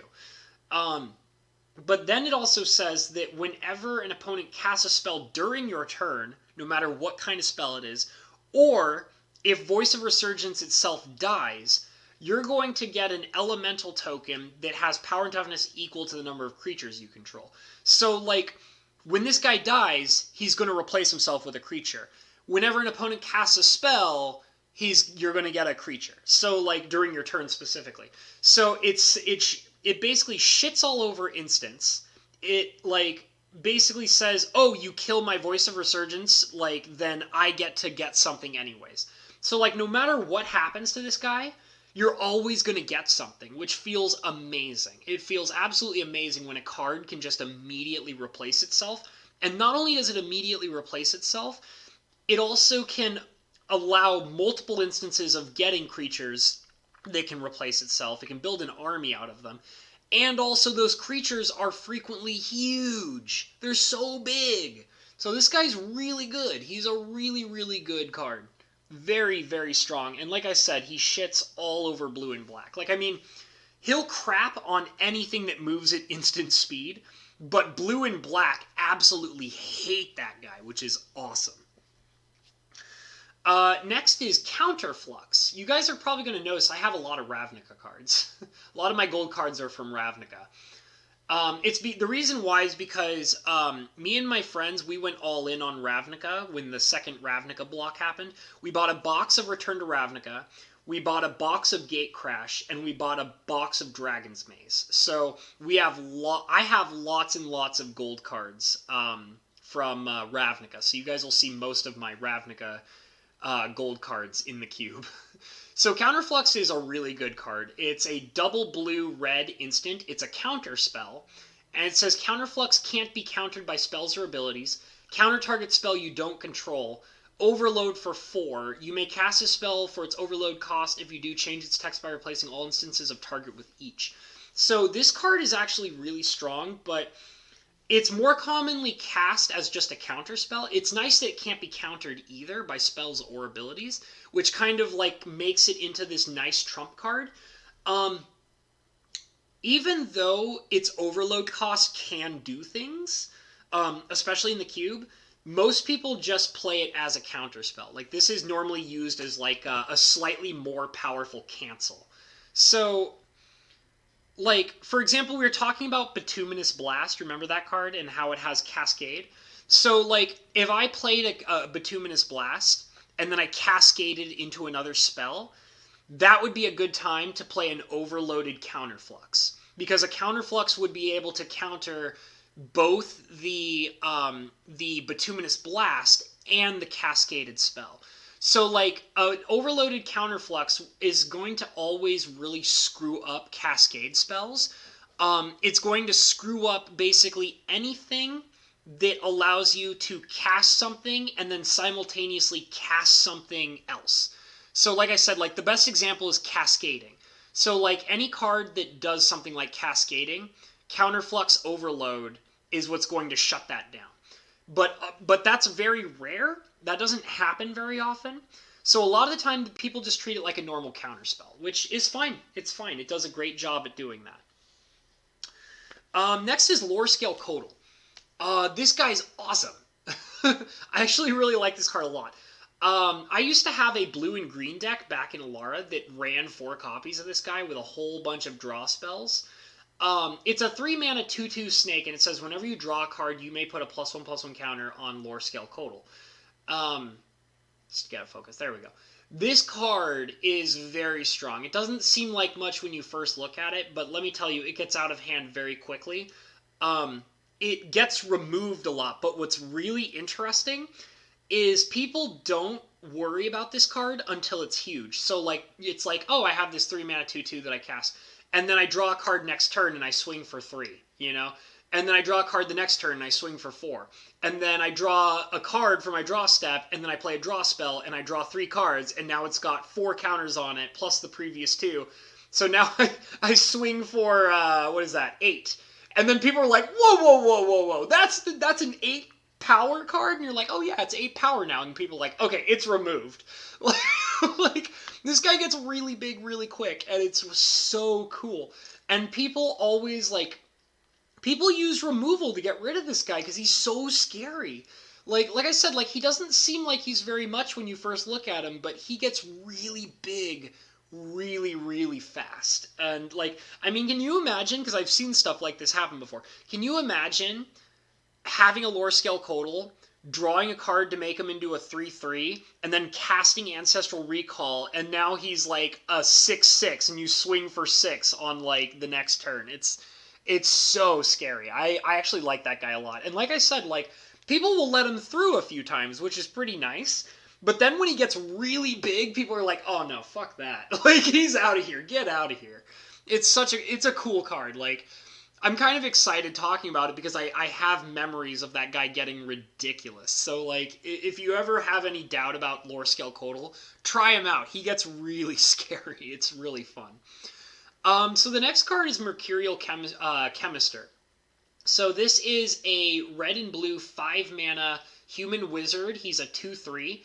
And it says, tap a blue, tap him, draw 2 cards, with no drawback, by the way.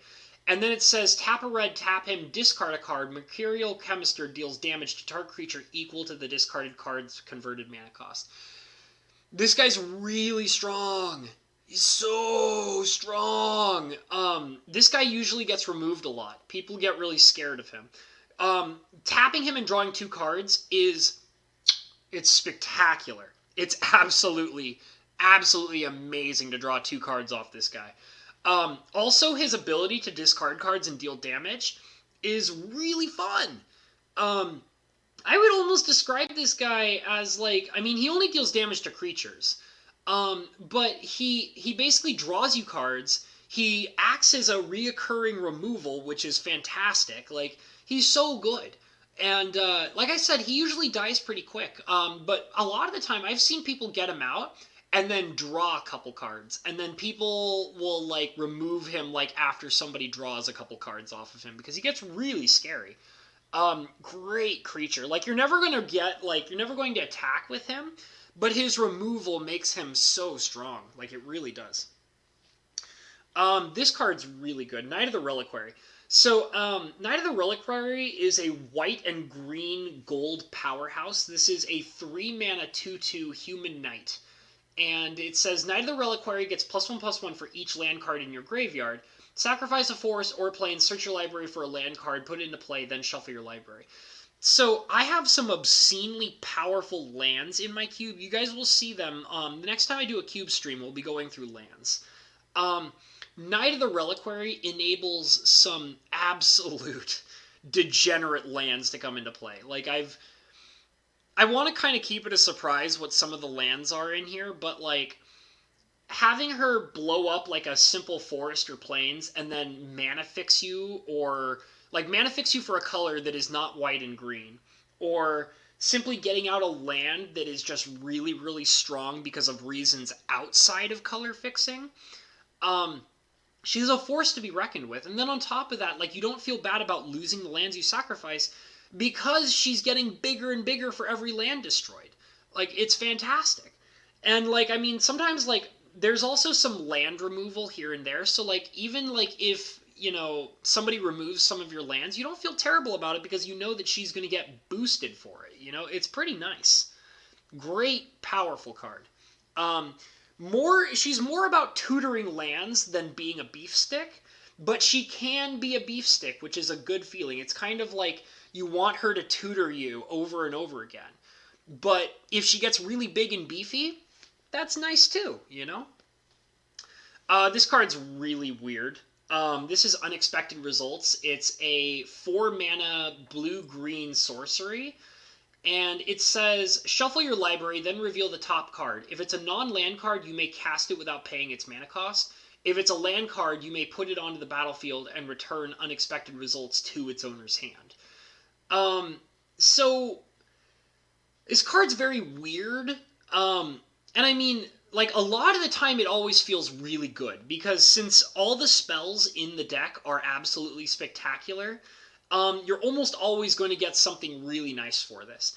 And, like, what's really nice is that it's got a built-in, like, insurance plan. So, like, if you reveal a land, you get to use it over again. So it's always going to do something, and you might even be able to, like, not only mana accelerate yourself, but also use it multiple times until you get a spell that's going to feel really good after this card. So it's a lot of fun. This is a fun card. It's not always, like, you can't be guaranteed. It's never going to win you a game single-handedly. It's never going to make this major impact on the board. But what it is going to do is get you ahead in some way or another. You know, it's almost always going to somehow put you ahead. Like, mostly, like, in board state, like, in card advantage for board state. But, it's never, like I said, it's a card that is like it's, no matter how it gets played, it's going to put you ahead somehow, but it's very unpredictable, which is kind of perfect for the name. It's Unexpected Results. Like, you never know what's going to happen when you cast this card. So it's almost like a gamble that's always going to work out in your favor, which is kind of fun. It can be fun. It's like spinning a roulette wheel. You don't know what's going to happen. Hey, Helfer Gamers, thanks for joining. Glad to have you in here, dude. We're going over gold cards today. We're having a lot of fun. So next is Lich Lord of Unks. This is a 3-mana blue and black zombie wizard, and it's a 2/2. You guys might have noticed last time, like, remember when I was talking about the Leviathan creature? What was it called?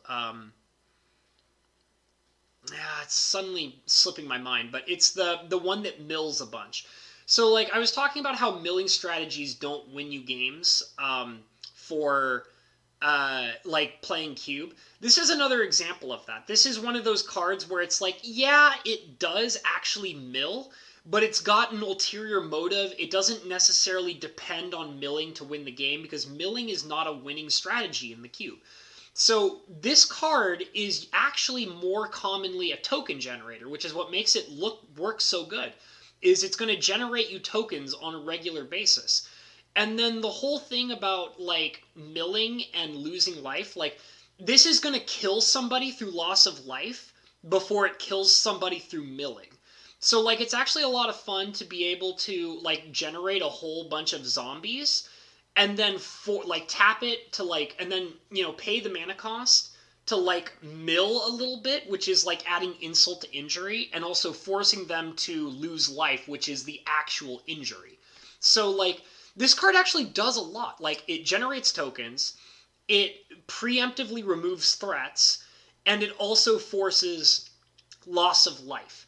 So, yes, technically it mills, but milling is not the strategy here, and that's what makes this card so good, because it does so much, but it doesn't actually focus on milling. It's also a foil. Nice and pretty.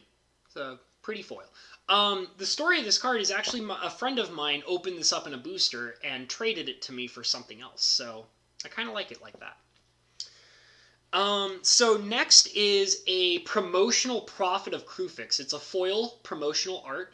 I really like this card. I think it's beautiful. It has beautiful, beautiful artwork. It's a 5-mana 2/3 human wizard.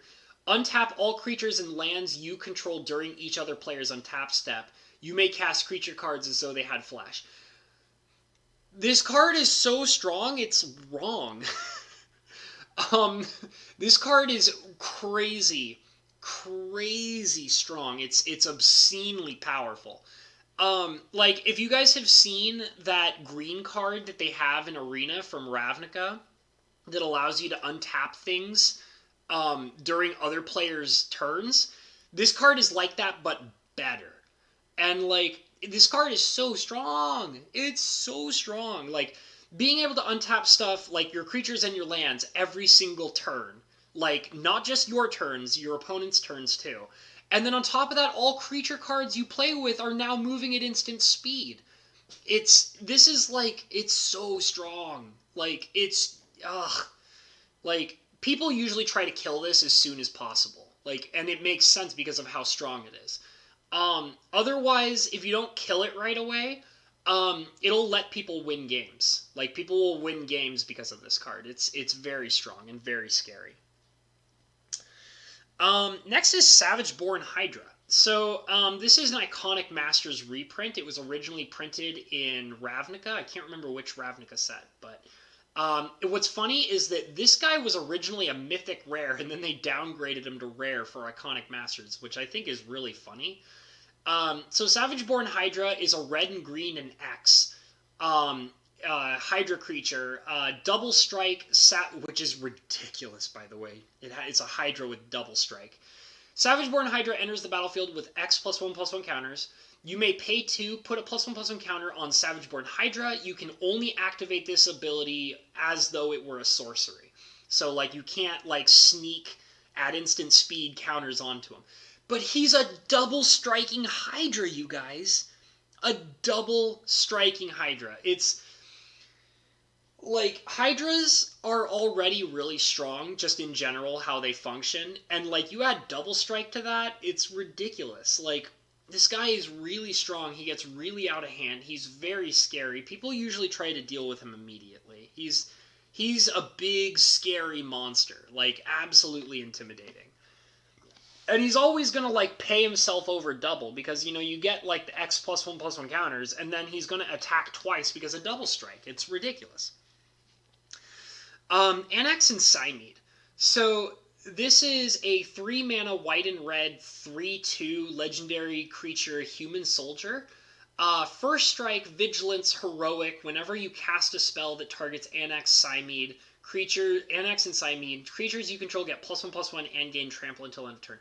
This card's really cool because it's really unassuming. Helix says he talks with his hands too, just like me. Yeah, I do that. I'll be like, talking and slapping and doing all the hand motions. I do that. So, Anax and Cymede is really powerful for 3 mana, and it's really unassuming because even though this creature does a lot, it's another one of those creatures where people don't like to kill it right away. People are like, oh, well, I think I can handle that. Like, I'm pretty sure I can handle an Anax and Cymede. Like, I can deal with that and not have to worry about it. But it gets really out of hand. But the thing is, it's really funny is that, like, the first strike and vigilance is what really makes a big deal, but also like the heroic, when it goes off like a couple of times, like it really impacts the board, and it's only temporary, so people don't really have like the ability to understand how much of a big deal it is until it really happens. And because of that, Anax and Cymede get through. Like they hit the board, they stick around for sometimes an entire game, and they can have such a powerful presence and win you a game. So I mean, usually when you see this guy, like you gotta find a way to deal with it. You really do. And most people try to overpower it rather than use removal. But I actually would say that, you know, even though you can try to overpower it with something that's just beefier than it, it's probably a lot of the time really smart to just outright remove it. Just handle it right away and don't worry about it, you know? Because it's strong. Next is Huatli, Radiant Champion. This is a white and green 4-mana Planeswalker with 3 loyalty. +1, put a loyalty counter on Huatli, Radiant Champion, for each creature you control. Target creature gets +X/+X until end of turn, where X is the number of creatures you control. -8, you get an emblem with whenever a creature enters the battlefield under your control, you may draw a card. So the best ability on, like, well, you know, the +1 and -1 are like the 2 best abilities on this creature. This is this Planeswalker. But to be honest, my favorite ability is the +1.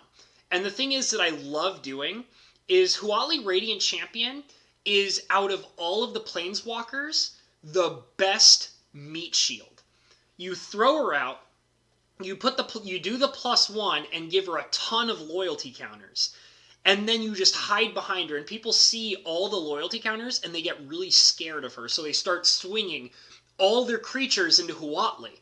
And the secret is that, like, whenever I play Huatli, I barely ever care about the -1 or -8. My favorite thing about it is just putting a ton of +1/+1 counters on it. Loyalty counters on it.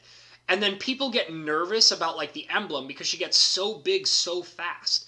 And so, like, they all want to swing their creatures into her. And meanwhile, I'm like, haha, this was my plan all along. My whole goal was to trick you into thinking I was going to use her, when in actuality, I'm just using her to distract you for time while I do things with my battlefield. That's what I love about this Planeswalker. And I would say that Huatli is probably one of my favorite Planeswalkers to play with, specifically because of that. She's literally the ultimate meat shield, which is what I absolutely love about her. Probably one of my favorite Planeswalkers to play with, dead serious. I actually own 2 of these. So, this is a 100% true story. Me and my friend, we went out and we bought like 3 or 4 packs of whatever this set is. I know it's an Ixalan set, but I can't remember what the name of it was. I opened like 3 or 4 packs. I opened 2 of her in a row. So, like, I opened 1 pack and I was like, oh, sweet, Huatli Radiant Champion! And then I opened the next pack, and I was like, oh, sweet, Huatli Radiant Champion, cool. I got 2 of her in a row. It was really silly. But I really like her. I like her meat shield, meat shieldiness. She's very beefy. And, like I said, I love the fact of being able to hide behind her. It's such a cool feeling. Helver Gamer says she protects herself well, letting you deal damage. Exactly, she distracts people. That's why I like her. She's my favorite. Like, a lot of the time, like, I feel like sometimes Planeswalkers, like, they're either crazy, crazy strong, or they never really impact the board. Huatli is my favorite because you can hide behind her and feel comfortable hiding behind her. It's really nice. So, this is the last Morphling. I told you that I own 6 Morphlings. I own all the Morphlings of each color. And I kind of consider Masticore to kind of be like a colorless Morphling, but not quite. This is the final Morphling. This is Wind Reaver. I love this card, okay? I have actually won 3 different games with this specific card. It's amazing to, like, and there's a lot of people who would say, oh, this is like the worst of all the Morphlings because It got so terrible once they made it so that damage isn't on the stack. Dude, me and my friend, we play our cube with normal rules of in the sense of damage does not go on the stack. This card is still amazing. This card is still really, really strong, and I have won like at least 2 or 3 games with it. It makes a big deal, and like my friend gets like the friend that I beat up with this card. He gets really scared when he sees this guy. Like it's awesome. And like it's great to utilize because you can just beef it up really nice and then swap the power and toughness and then swing for a ton of damage and like make it so it doesn't tap so that way it can still have its big booty when the turn's over. Like and it's so efficient at like swinging in, like it's really efficient at being offensive, defensive, and protecting itself and so on and so on. And I love this card. It's so good. I actually, what I want to do is, it's a cheap card, and it's also a cheap foil, and my plan is to eventually buy a foil copy of this card, because it's really not that expensive to buy in foil. So I'm going to buy a foil copy and replace this one with a foil eventually, because I really like this card a lot. It's like probably one of my favorites of all the Morphlings. It's so good. And I mean, it also has really cool art. Like, I don't know if you guys can, like, look at the art on this. It's so cool looking. He looks like such a badass. He's, like, got all the filigree going on, and, like, he's coming out of the clouds with the red eyes, and, oh, he looks so cool. And, like, he can be, if you play with him right, he can be as scary as his artwork makes him out to be.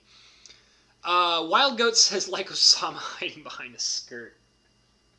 Yeah, I guess Huatli's kind of like that. Come on, Wild Goat. Wrath of Wood, hey, dude. Thank you for coming in and hanging out. Good to see you, man. So the next card is Metamai the Ageless. This card is so strong. It's so strong. This is a 6-mana 4/4 flyer that says, white and blue, by the way.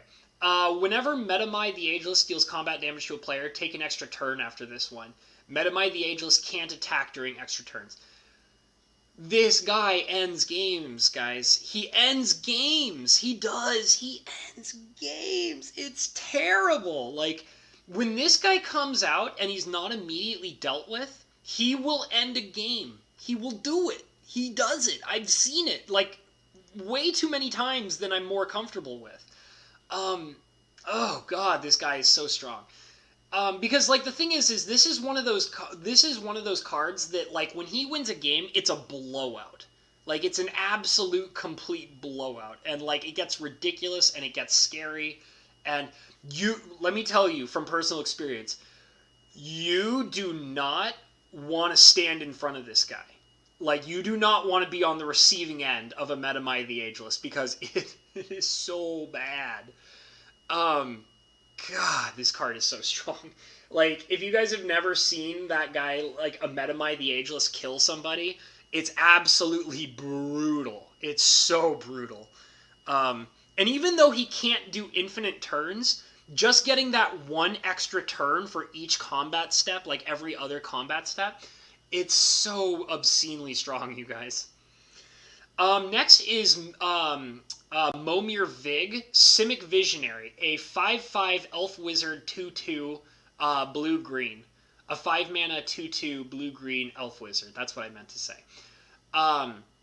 Whenever you play a green creature spell, you may search your library for a creature card and reveal it. If you do, shuffle your library and put that card on top of it. Whenever you play a blue creature spell, reveal the top card of your library. If it's a creature card, put that card into your hand. So this guy's a super tutor. He can search things and put them on top of your deck. He can then put cards from the top of your deck directly into your hand if they're creatures. He's very strong. He's very strong. He's stronger when you're playing like a deck that utilizes him, like blue and green decks that utilize creature spells really well that are gold colored. In the cube, he's balanced. I would never say this guy's a powerhouse. I would never say that he's not a powerhouse. He doesn't win games. But he enables you to tutor for what's going to win you the game. So, like, you know, He's a bit expensive. He's kind of pricey. And I've only seen him make an impact like a couple of times on the board state. Um, I mean, I would never. I don't know. It's kind of hard to tell with this guy. I've seen games where people will put him out and he doesn't get killed, but simultaneously, even though he doesn't get killed right away, he doesn't have this humongous impact on the board. So it's like you can utilize him properly, um, but he's not something scary. I would say he's balanced in the cube. Like you put him in a blue-green deck with a lot of creatures and stuff like that, he's going to be a big deal. But like in the cube, I would say he's borderline balanced, and he can be fun. He really can be fun.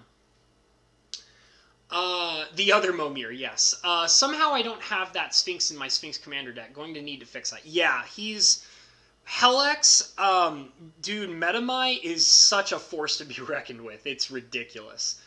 It's a lot more fun to be in control of him than to have him fight you. Trust me. Next is the third dragon I have from Fate Reforged. This is a Tarka the World Render. It is a 7 mana red and green legendary dragon, and it is a 6/4. It has flying and trample, and it says whenever a dragon you control attacks, it gains double strike until end of turn. So for 7 mana, this guy will strike at somebody for 12. Very scary. This particular dragon usually gets removed, like, immediately. I've never... I feel like this dragon could win games on its own. I've never seen it do it, because, let me tell you, people see this dragon come out and they're like, no, it's gone. Get it out of here. Like, Doomblade. Like, Doomblade it immediately. So yeah, I've never seen a Targa World Render actually impact a game. But the biggest impact it has is people get very scared and they remove it immediately. So the next card is Crappy Teferi. This is the Teferi Timebender from the dual deck. Me and my friend, we went out and we bought the Dominaria dual decks. He bought Chandra, so I went and bought Teferi. And we fought each other a couple of times. It was alright. I mean, it's okay. He's not very good. I mean, he's probably one of the worst... like, he's one of the worst Planeswalkers I have in my cube. But, I mean, he does alright. Like, I mean, you know, it's not this huge deal. But, I mean, it's kind of fun to play with here and there. So, Teferi the Timebender is a 6 mana, 5 loyalty Planeswalker. You pass +2, untap up to 1 target artifact or creature. You gain -3, you gain 2 life and draw 2 cards. -9, take an extra turn after this one. Most people draw cards off of him, you know? Like, the +2's alright. I mean, I don't, like... Nobody, I don't think I've ever seen anybody try to do the take an extra turn ability, because it's so underwhelming. Like, -9 to take an extra turn, like, yeah, I get it. Like, you take an extra turn, but, like, that is so much work for, like, taking 1 extra turn. Like I said, most people prefer to draw cards off of him. And, like, the thing is, too, that's kind of, like, lame, is that you pay 6, you get him out, you draw 2 cards. And, like, it's just, you know. Yeah, oof, 6 mana, absolutely. I mean, I guess, I don't know. I kind of had a rule that, like, when I built the cube, I wanted to put all my Planeswalkers in it. And this is, like, the absolute most underwhelming Planeswalker. If I got, like let's say if I got, like, the Teferi from, like, Ravnica, which I don't have. But if I got, like, Teferi from Ravnica, I would probably put it in place of this one, because this one is not very good. It's a very underwhelming Planeswalker. If I ever found, like, if I got a different Teferi, maybe I'd replace it. But, I mean, you know, it's a Planeswalker. It does things. It's alright. It's alright. It's fine. It's alright. Next is one of the most powerful Cascade spells ever printed. This is Bloodbraid Elf. Yeah, it's definitely an easy cut, Wrath of Wood. I've definitely debated taking it out, but the thing is the only reason I keep it in is because it's one of the only... like, the Planeswalkers I have in my cube are the only Planeswalkers I have. And I mean, maybe someday if I get my hands on a better quality, like a better Teferi, I will replace it. But until then, he's fine. It's all right. But he's definitely like the worst Planeswalker in the cube for sure. So this is a Bloodbraid Elf. This card is very, very strong. It's a 4-mana red and green Elf Berserker, and it's a 3/2 haste Castigate. This is very strong. If you guys have never played with a Bloodbraid Elf, you should definitely try it. This card is obscenely strong. It's an immediate threat that also gets a Cascade in for free, which is fantastic. So, I mean, this card pays for itself double, and it always becomes a threat like the moment you cast it, which is fantastic. This card's wonderful. I've seen this card blows out in its own special way. Like, you know, like I've seen some obscene plays with this guy. It's just because it's so hyper aggressive. It's so strong. Like, definitely try playing with it. It's great. So this card's interesting. This is Nicol Bolas, the Planeswalker. This is from one of the dual decks I had. So there's a couple of things about this card. So this is like the original, this is the different art for the dual deck, but it is the original Planeswalker print, like style, of Nicol Bolas. It is a, let me get this to focus. It's 8 mana, I think, right? Yeah, it's an 8 mana Planeswalker. It's Nicol Bolas. It has 5 loyalty. +3, destroy target non-creature permanent. Bolas versus Ajani, exactly. -2, gain control of target creature. -9, Nicol Bolas Planeswalker deals 7 damage to target player. That player discards 7 cards and then sacrifices 7 permanents, which is basically a cruel ultimatum. This card is very strong. A fun fact about this card, this is the only triple-colored Planeswalker I have in my entire cube. Actually, let me restate that. This is the only triple-colored gold card I have in my entire cube. I don't use triple-colored cards at all. They're too expensive. They have too much mana intensiveness to them. This is the only triple-colored mana card I have in the entire cube. And people like it. You know, people do run this guy. It's a little tough sometimes, but people do enjoy playing with him. He makes a big deal when he does actually hit the board. And because he's so fun, I'm actually very okay with the idea of him being the only singular triple-colored card in the cube. It makes it a little more fun. It, you know, adds kind of a bit of chaos to the cube. And it's cool. Like, it's Nicol Bolas, I mean, as a Planeswalker, and it's the original version of him, other than the altered art. So he's fun. Like, he really is a lot of fun, and people like playing with him. He's also a foil. It's a little tough. His foil is kind of funky, so it's a little tough to see that he's a foil, but there it is. But he is, in fact, a foil. So, yeah, he's pretty cool. I've seen him definitely win a couple of games. He's alright. He's alright. Triple color is weird. I agree, it is very weird. Craig came back in because he's having a sneaky cigarette and hanging out with us. Very nice. It's hard, but Grixis is my favorite 3-color. Yeah, Grixis is a lot of fun, dude. Grixis is a lot of fun. Next is Aven Mimeomancer. This is actually a very strong 3-mana. It's a 3-mana bird wizard, white and blue, 3/1, flying. At the beginning of your upkeep, you may put a feather counter on target creature. If you do, that creature is a 3/1 and has flying as long as it has a feather counter on it. This card has actually won games multiple times. Usually what people do is people actually target their own stuff with the 3/1 ability. And make a big old board state of birds, and then just swing for a win. One of the coolest games I ever played was I had a game where I had the Serra Planeswalker out, I had a Moat out, and I had Aven Mimeomancer, and then I just proceeded to whop face. Because, like, my opponent couldn't deal with it at all. I had a whole bunch of 3/1s that were flying. I had a Moat out, which means he couldn't do anything about it. And I had a Serra Planeswalker, which is like constantly boosting my flyers and making more flyers. This card's really wonderful. It's a lot of fun. It's very much worth its price. This card is hyper aggressive, and extremely evasive, and it turns your battlefield into a major battlefield full of evasive threats. It's wonderful. Helix says, I'm now wanting to create a cube with a focus on you play an extra land in all the different color combinations. Secondary focus card advantage for each of the colors is their own way. That could be pretty fun. Loving that Elsha for 3 color too. Very nice. And then avoid cards that say pay X and win. Huh, that's interesting. So next is another Planeswalker. We have Sorin, the Lord of Innistrad. So he was part of the dual decks that I got, and the other dual deck was Tibalt, and Tibalt is a trash Planeswalker. So I don't actually have Tibalt in my cube because he's so bad that I refuse to even use him.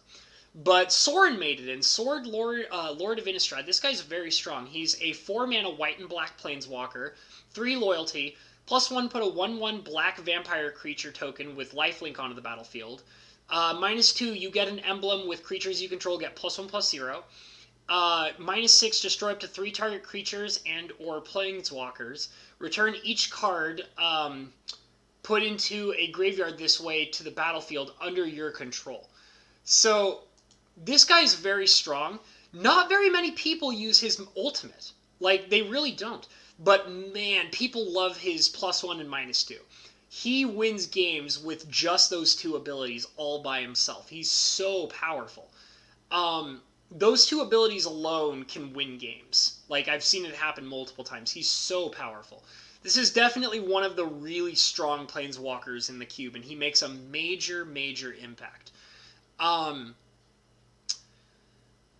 Craig says, I hope they make the next Tibalt worth a shit. Yeah, they need to make Tibalt good. Like, I really want him to be good. Like, and they can push his power level as a 2-mana Planeswalker. They really could. I think they can do it and not make him broken.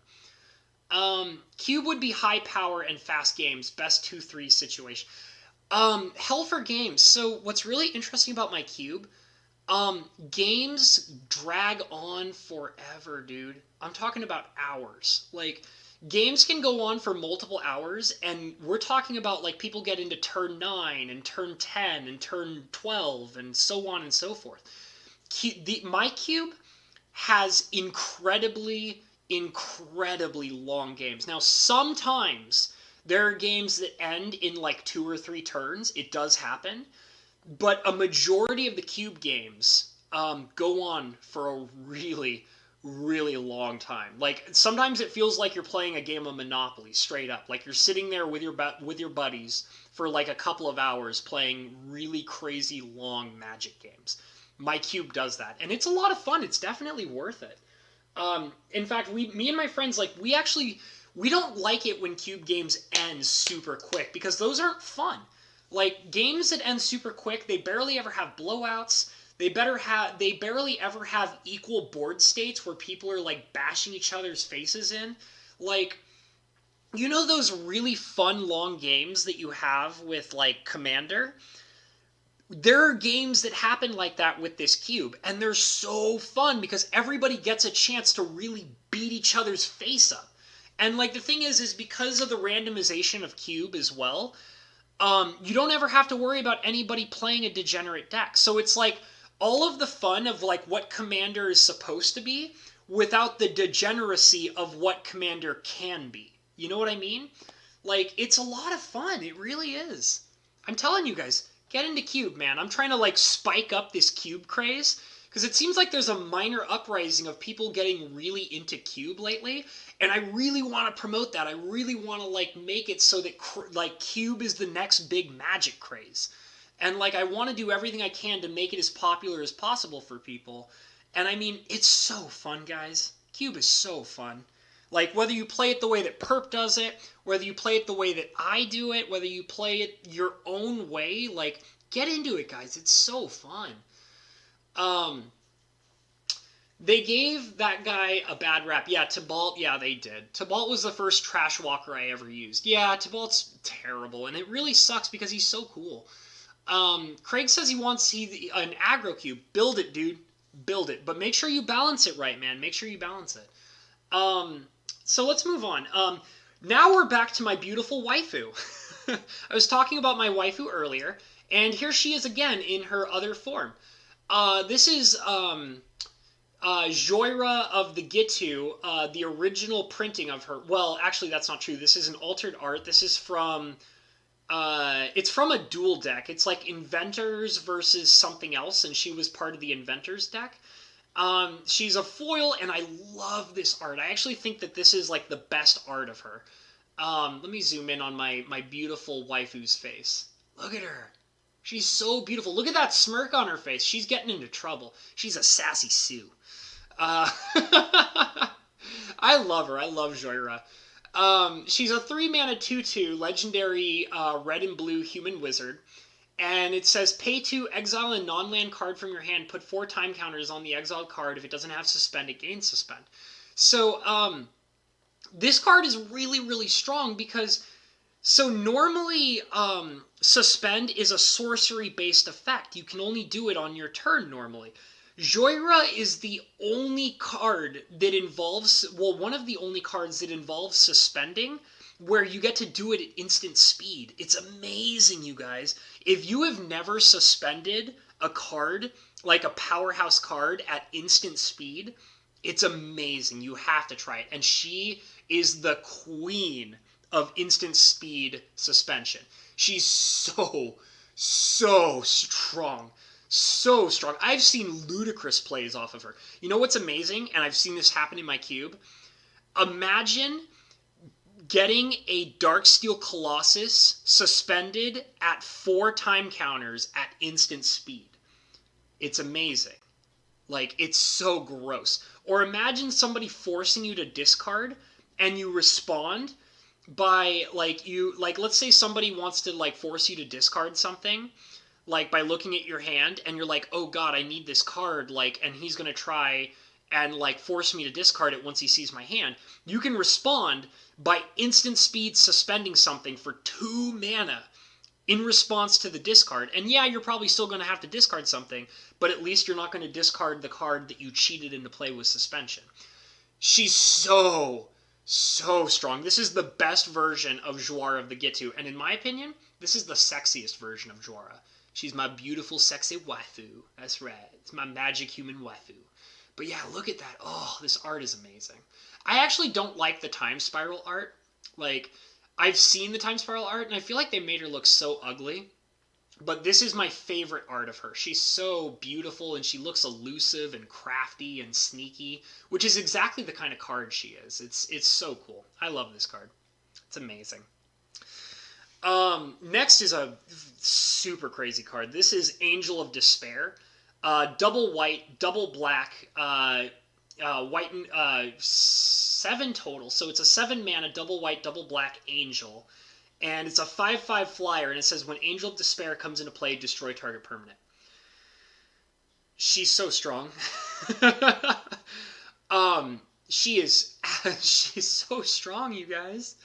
This card wins games. It wins games. It destroys the biggest threat and becomes the biggest threat. Like, she's so good. I've had this card played against me. I've had this card played against my opponent. It almost always wins a game, or at least tips the entire battlefield in your favor. She's so strong. And I mean, she destroys permanents. You can destroy a land. You can destroy a creature. You can destroy an enchantment. You can destroy an artifact. Anything. You can destroy anything with her. She's so good. And she's a 5/5 flyer, guys. It's so good. By the way, look at the art. Oh, this is one of the only times I will ever say where I think a bald chick looks sexy. I don't think I've ever seen a sexy bald chick except for this one right here.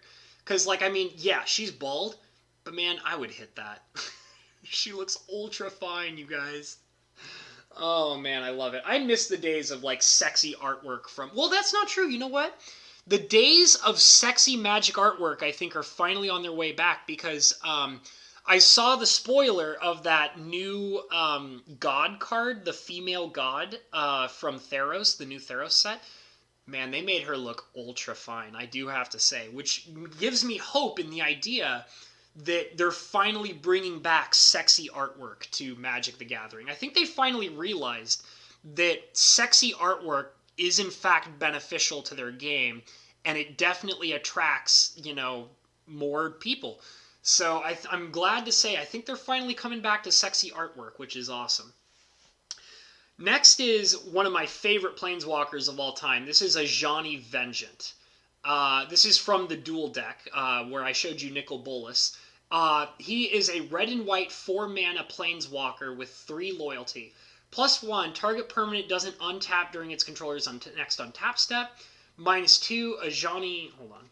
There's some schmutz on there.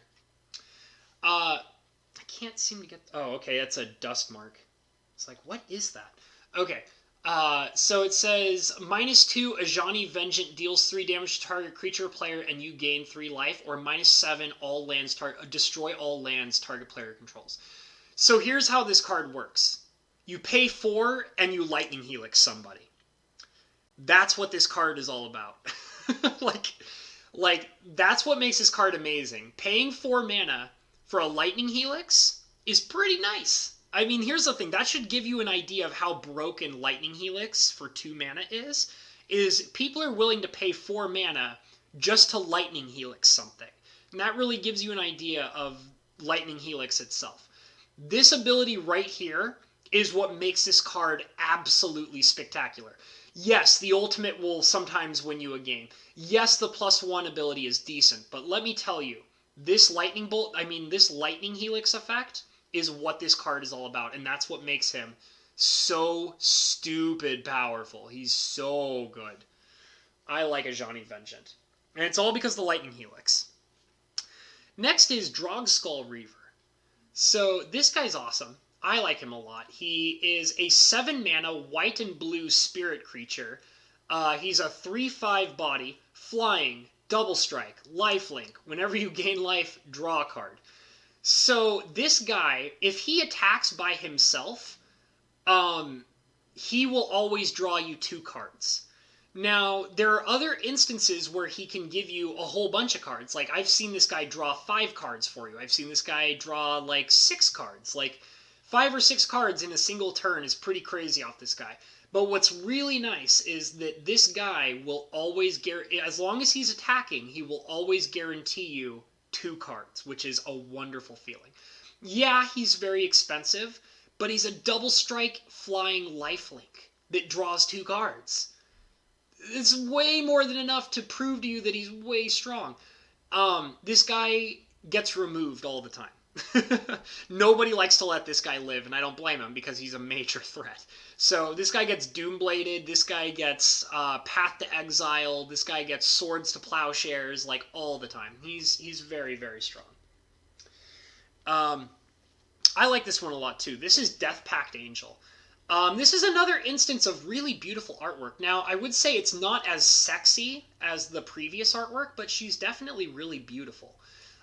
Death Pact Angel is a 6-mana 5/5 angel with flying, and she says when Death Pact Angel dies, put a 1/1 white and black cleric creature token onto the battlefield. That cleric token has pay 6, tap it, sacrifice this creature, return a card named Death Pact Angel from your graveyard to the battlefield. This card's really cool.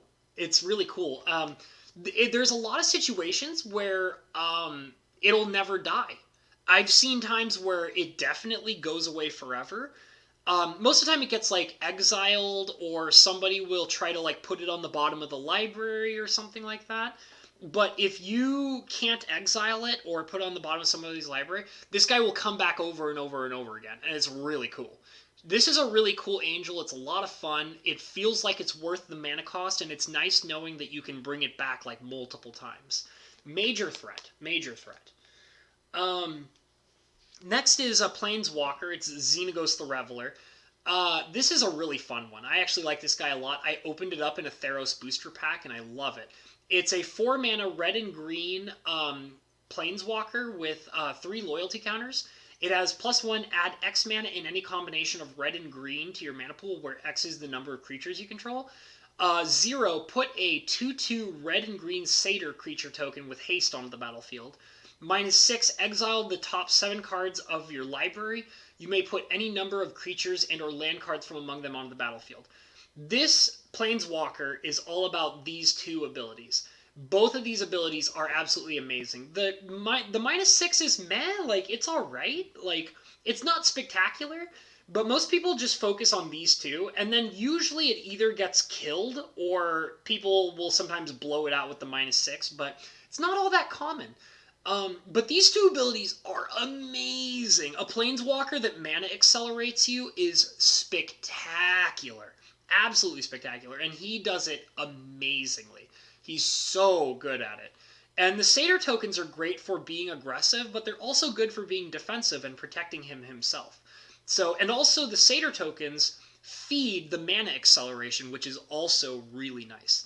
This is a great Planeswalker.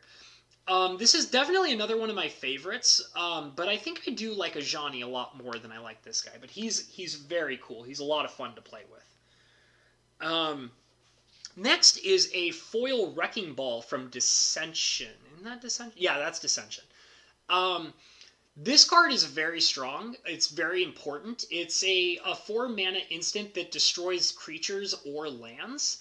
And, I mean, it's very good removal. It's not the absolute most efficient of all time, but what makes it so good is its flexibility of being creature or land removal. And I told you guys, like, land is a big deal. There's a lot of really scary lands in this cube, and you guys will see them. Like I said, the next time I do a cube stream, we'll go over the lands. But this card's really flexible, and it's really nice. I would say it's probably used more commonly as creature removal, but the land removal is actually pretty decent when you really, really need it. I also really like the artwork. I think it looks really good in foil. It's because of all the explosions in the artwork that it makes it look really cool. So I like this particular card in foil. It's nice. I actually opened this in a booster pack a long, long time ago. I've kept it, and now it's in my cube. Helex says, did you ever look up hot soup? I just realized you need to paint a habanero in the hot soup art and add it into your cube.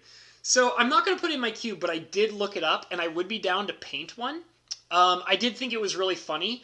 I thought the thing that really was interesting to me about the hot soup card that you told me to look up is on the card, it has a dedication piece on it.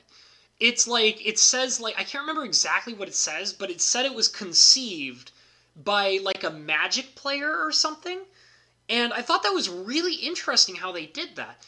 And I was also equally surprised that it was not an uncard. It was from M15, and that's why I didn't know it, because I didn't actually play an M15. I kind of stopped after M13 or M14. But it was an interesting card, for sure. Like I said, I don't think I would put it in my cube, because there's no room for it. I have a lot of powerhouse artifacts, and I can't really replace anything anymore. I also took out the rack, because remember last time when I was talking about artifacts, I said the rack was kind of useless? I did actually replace it. If you guys are curious what I replaced the rack with, this is what I replaced it with. It is a foil pithing needle. Let me just go ahead and show that real quick. Pithing needle is really strong, and also I think it's going to be a really important form of removal. So, but yeah, I replaced the rack with pithing needle. But I don't think I would have room, like, because the rack was one that I could definitely replace. But now that I've replaced it with something that's very useful, I don't think I could sneak in hot soup. But I did think the card was very interesting and very funny, so I was really happy to see it. I was really surprised by it. I thought you were joking, Helex. I thought it was like an uncard or something. Oh, you cracked a Masterpiece Pithing Needle? That's really cool. The artwork for the Masterpiece is really cool, but I really like that one. And that is a foil. That Pithing Needle is a foil that I actually cracked a long time ago. It was from M10. So yeah, I've held on to it for quite some time. So let's get back to the gold cards. So this card is freaking awesome. This is our Mono Worm. There's a lot of really interesting things to say about this card, particularly the artwork, if you know what I'm talking about. So let's ignore the artwork for a couple of minutes, and we'll talk about the artwork as soon as I finish explaining what this card is. So it's a Alex, thank you. Well, hold on. Let me just talk about this card before we get into the artwork, okay? Just give me a minute. So So our Mono Worm is a 6-mana 5/5 with Trample. And it says, when our model worm enters the battlefield, put a 5/5 green worm creature token with trample onto the battlefield. Okay. So let's talk about how powerful this card is. It's very powerful. Some would say that this card is very good at double penetrating mighty fortresses, if you know what I'm saying. It loves to loves to slam itself into sturdy fortresses and penetrate all that stands in its way. So it's a very strong card. At least they're promoting using protection. Yeah, so this artwork, I don't know, like, why they did this artwork. I'll never understand it. But I love it. I absolutely love this artwork. It's hilarious. Me and my friends love this card because not only is it crazy strong of a card, but it's so hilarious. It's so funny. Yeah, those are, put a dome on it. I feel like I don't even need to make jokes about it. You guys are doing all the work. But I mean, there's no way to mistake what those look like. Look at that. Look at those. Look at the artwork on this, you guys. I don't know who.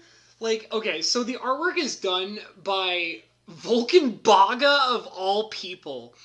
Okay, Vulcan Baga is a prolific magic artist in Magic the Gathering. He's done spectacular works of art for Magic. I don't know what he was thinking when he made this particular artwork, and I have no idea what Wizards of the Coast was thinking when they allowed this artwork on this card. It is so funny.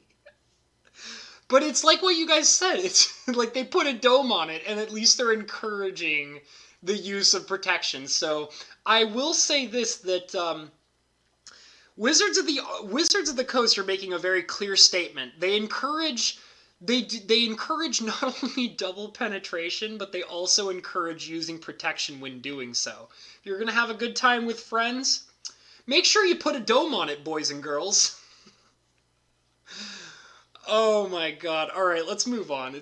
I'm done. That was too much. I freaking love that card. It's so ridiculous. So, moving on. Next is Blood Cultist, which is it's a nice foil that I have.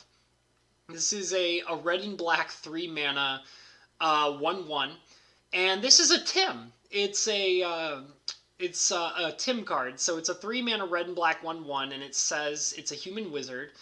And if it would focus, you would be able to read the fact that it says, Blood Cultist deals 1 damage to target creature. Whenever a creature is dealt damage by Blood Cultist this turn is put into a graveyard, put a +1/+1 counter on Blood Cultist. So this card's really strong. The cube definitely has a few Tims in it, and they're very good.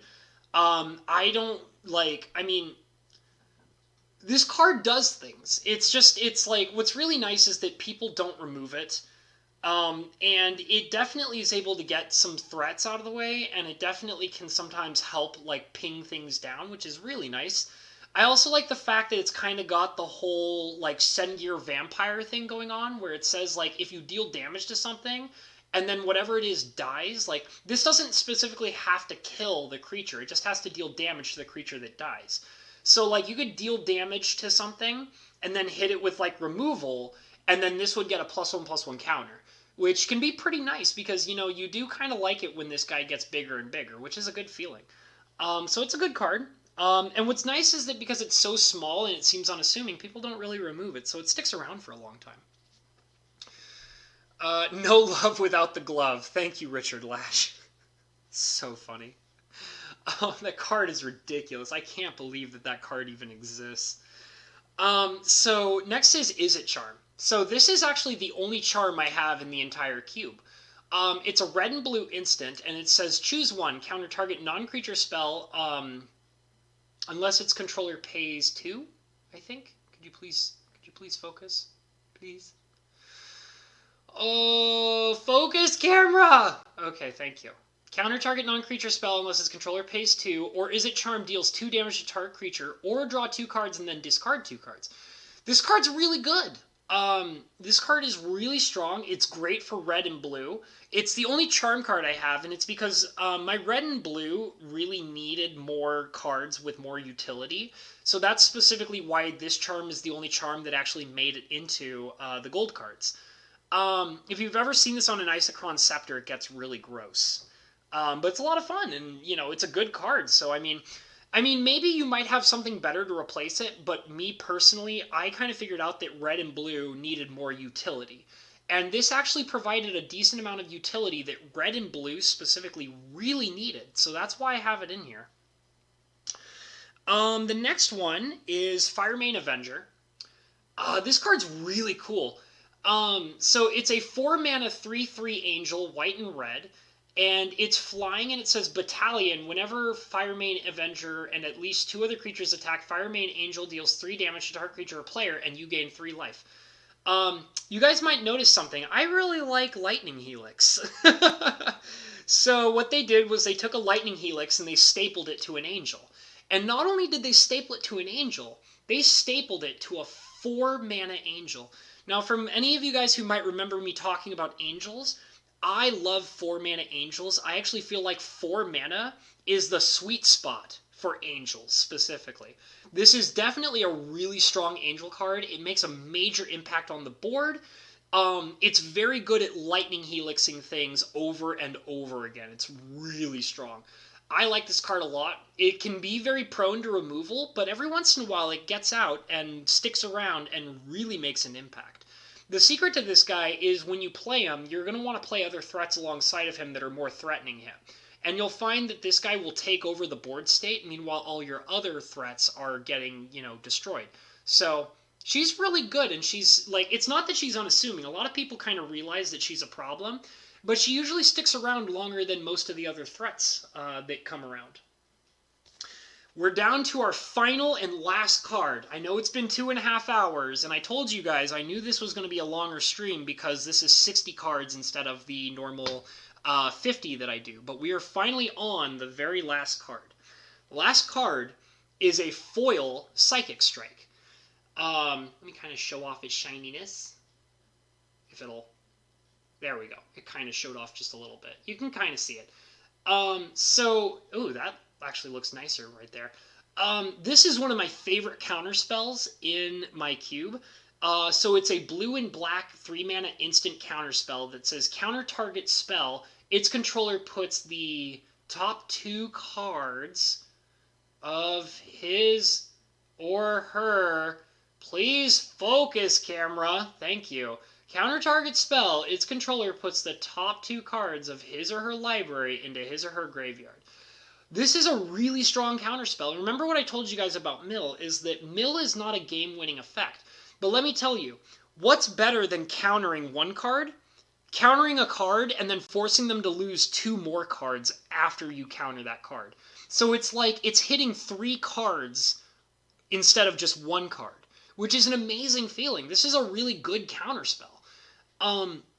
One of the best games I ever played where this card stuck out, and I always remember it, is I one time had a fight where my friend was casting something that I didn't like, and I used Psychic Strike to counter it, and then they milled 2 Planeswalkers off of the top of their deck. So I countered their threat, and then milled 2 Planeswalkers off their deck.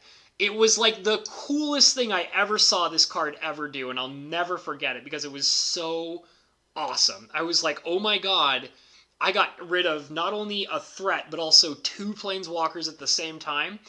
That is the most amazing feeling ever. So I'll never forget that. It was such a cool game. I was like, my friend was so mad when he lost those 2 Planeswalkers, and I was like celebrating and doing a little dance, and I was like, it's the coolest ever! So yeah, we finished the gold cards, guys. We got through all 60 of them. And we're here at exactly 2.5 hours, so we gotta cut this off because, I mean, in half an hour, I'm gonna assume that probably my good friend Mr. Mike is going to be streaming, and I want to go hang out with him. So, and I assume most of you guys will probably go and hang out with him too, because that's what we all love doing. But yeah, this was a lot of fun. I loved going through all the gold cards. Next time we'll work on the lands, and I think that the lands will be much, much faster, because the lands are kind of more in groups, in the sense that I have like 10 lands that are all basically the same thing and 10 lands that are all basically the same thing, and even though they're different cards, they all kind of have like the same basic effect. So we'll probably get through those much faster next time. So I had a great time. Thank you guys so much for coming in and hanging out with me. I'm really glad you guys enjoyed hanging out and watching me go through my cards and talking about the balance of the cube and all the fun things you can do with it. I'm glad we got to look at our double penetration worm. That was absolutely ludicrous, but I love that card so much. It's the best. But anyways, I had a great time, guys. Thank you for being here. And if you're not already subscribed, please subscribe. It also really helps if you hit that notification bell, so you guys can be aware of everything I'm doing. But other than that, I think I'm going to say goodbye. And just remember, guys, always follow your dreams, okay? Bye. I'll see you next time. Actually, you know what? Hold on. Update. I got to make a quick update. This is super important. So this is one of 2 streams tonight, specifically. Tonight, Cinder Shadow is doing a Minecraft stream where we're going to be drinking, having a great time, and streaming Minecraft together. It's going to be a lot of fun. It would be awesome if you guys want to come and hang out. So I'm going to have a beer, and we're going to have a good time. I'm going to be shouting at Cinder and giving him a bad time. It's going to be great. So if you guys have the chance, please come and hang out with us while we play Minecraft. He'll be streaming. I'll be streaming. It's going to be a lot of fun. So I'll see you guys there, okay? Bye, guys. Thanks.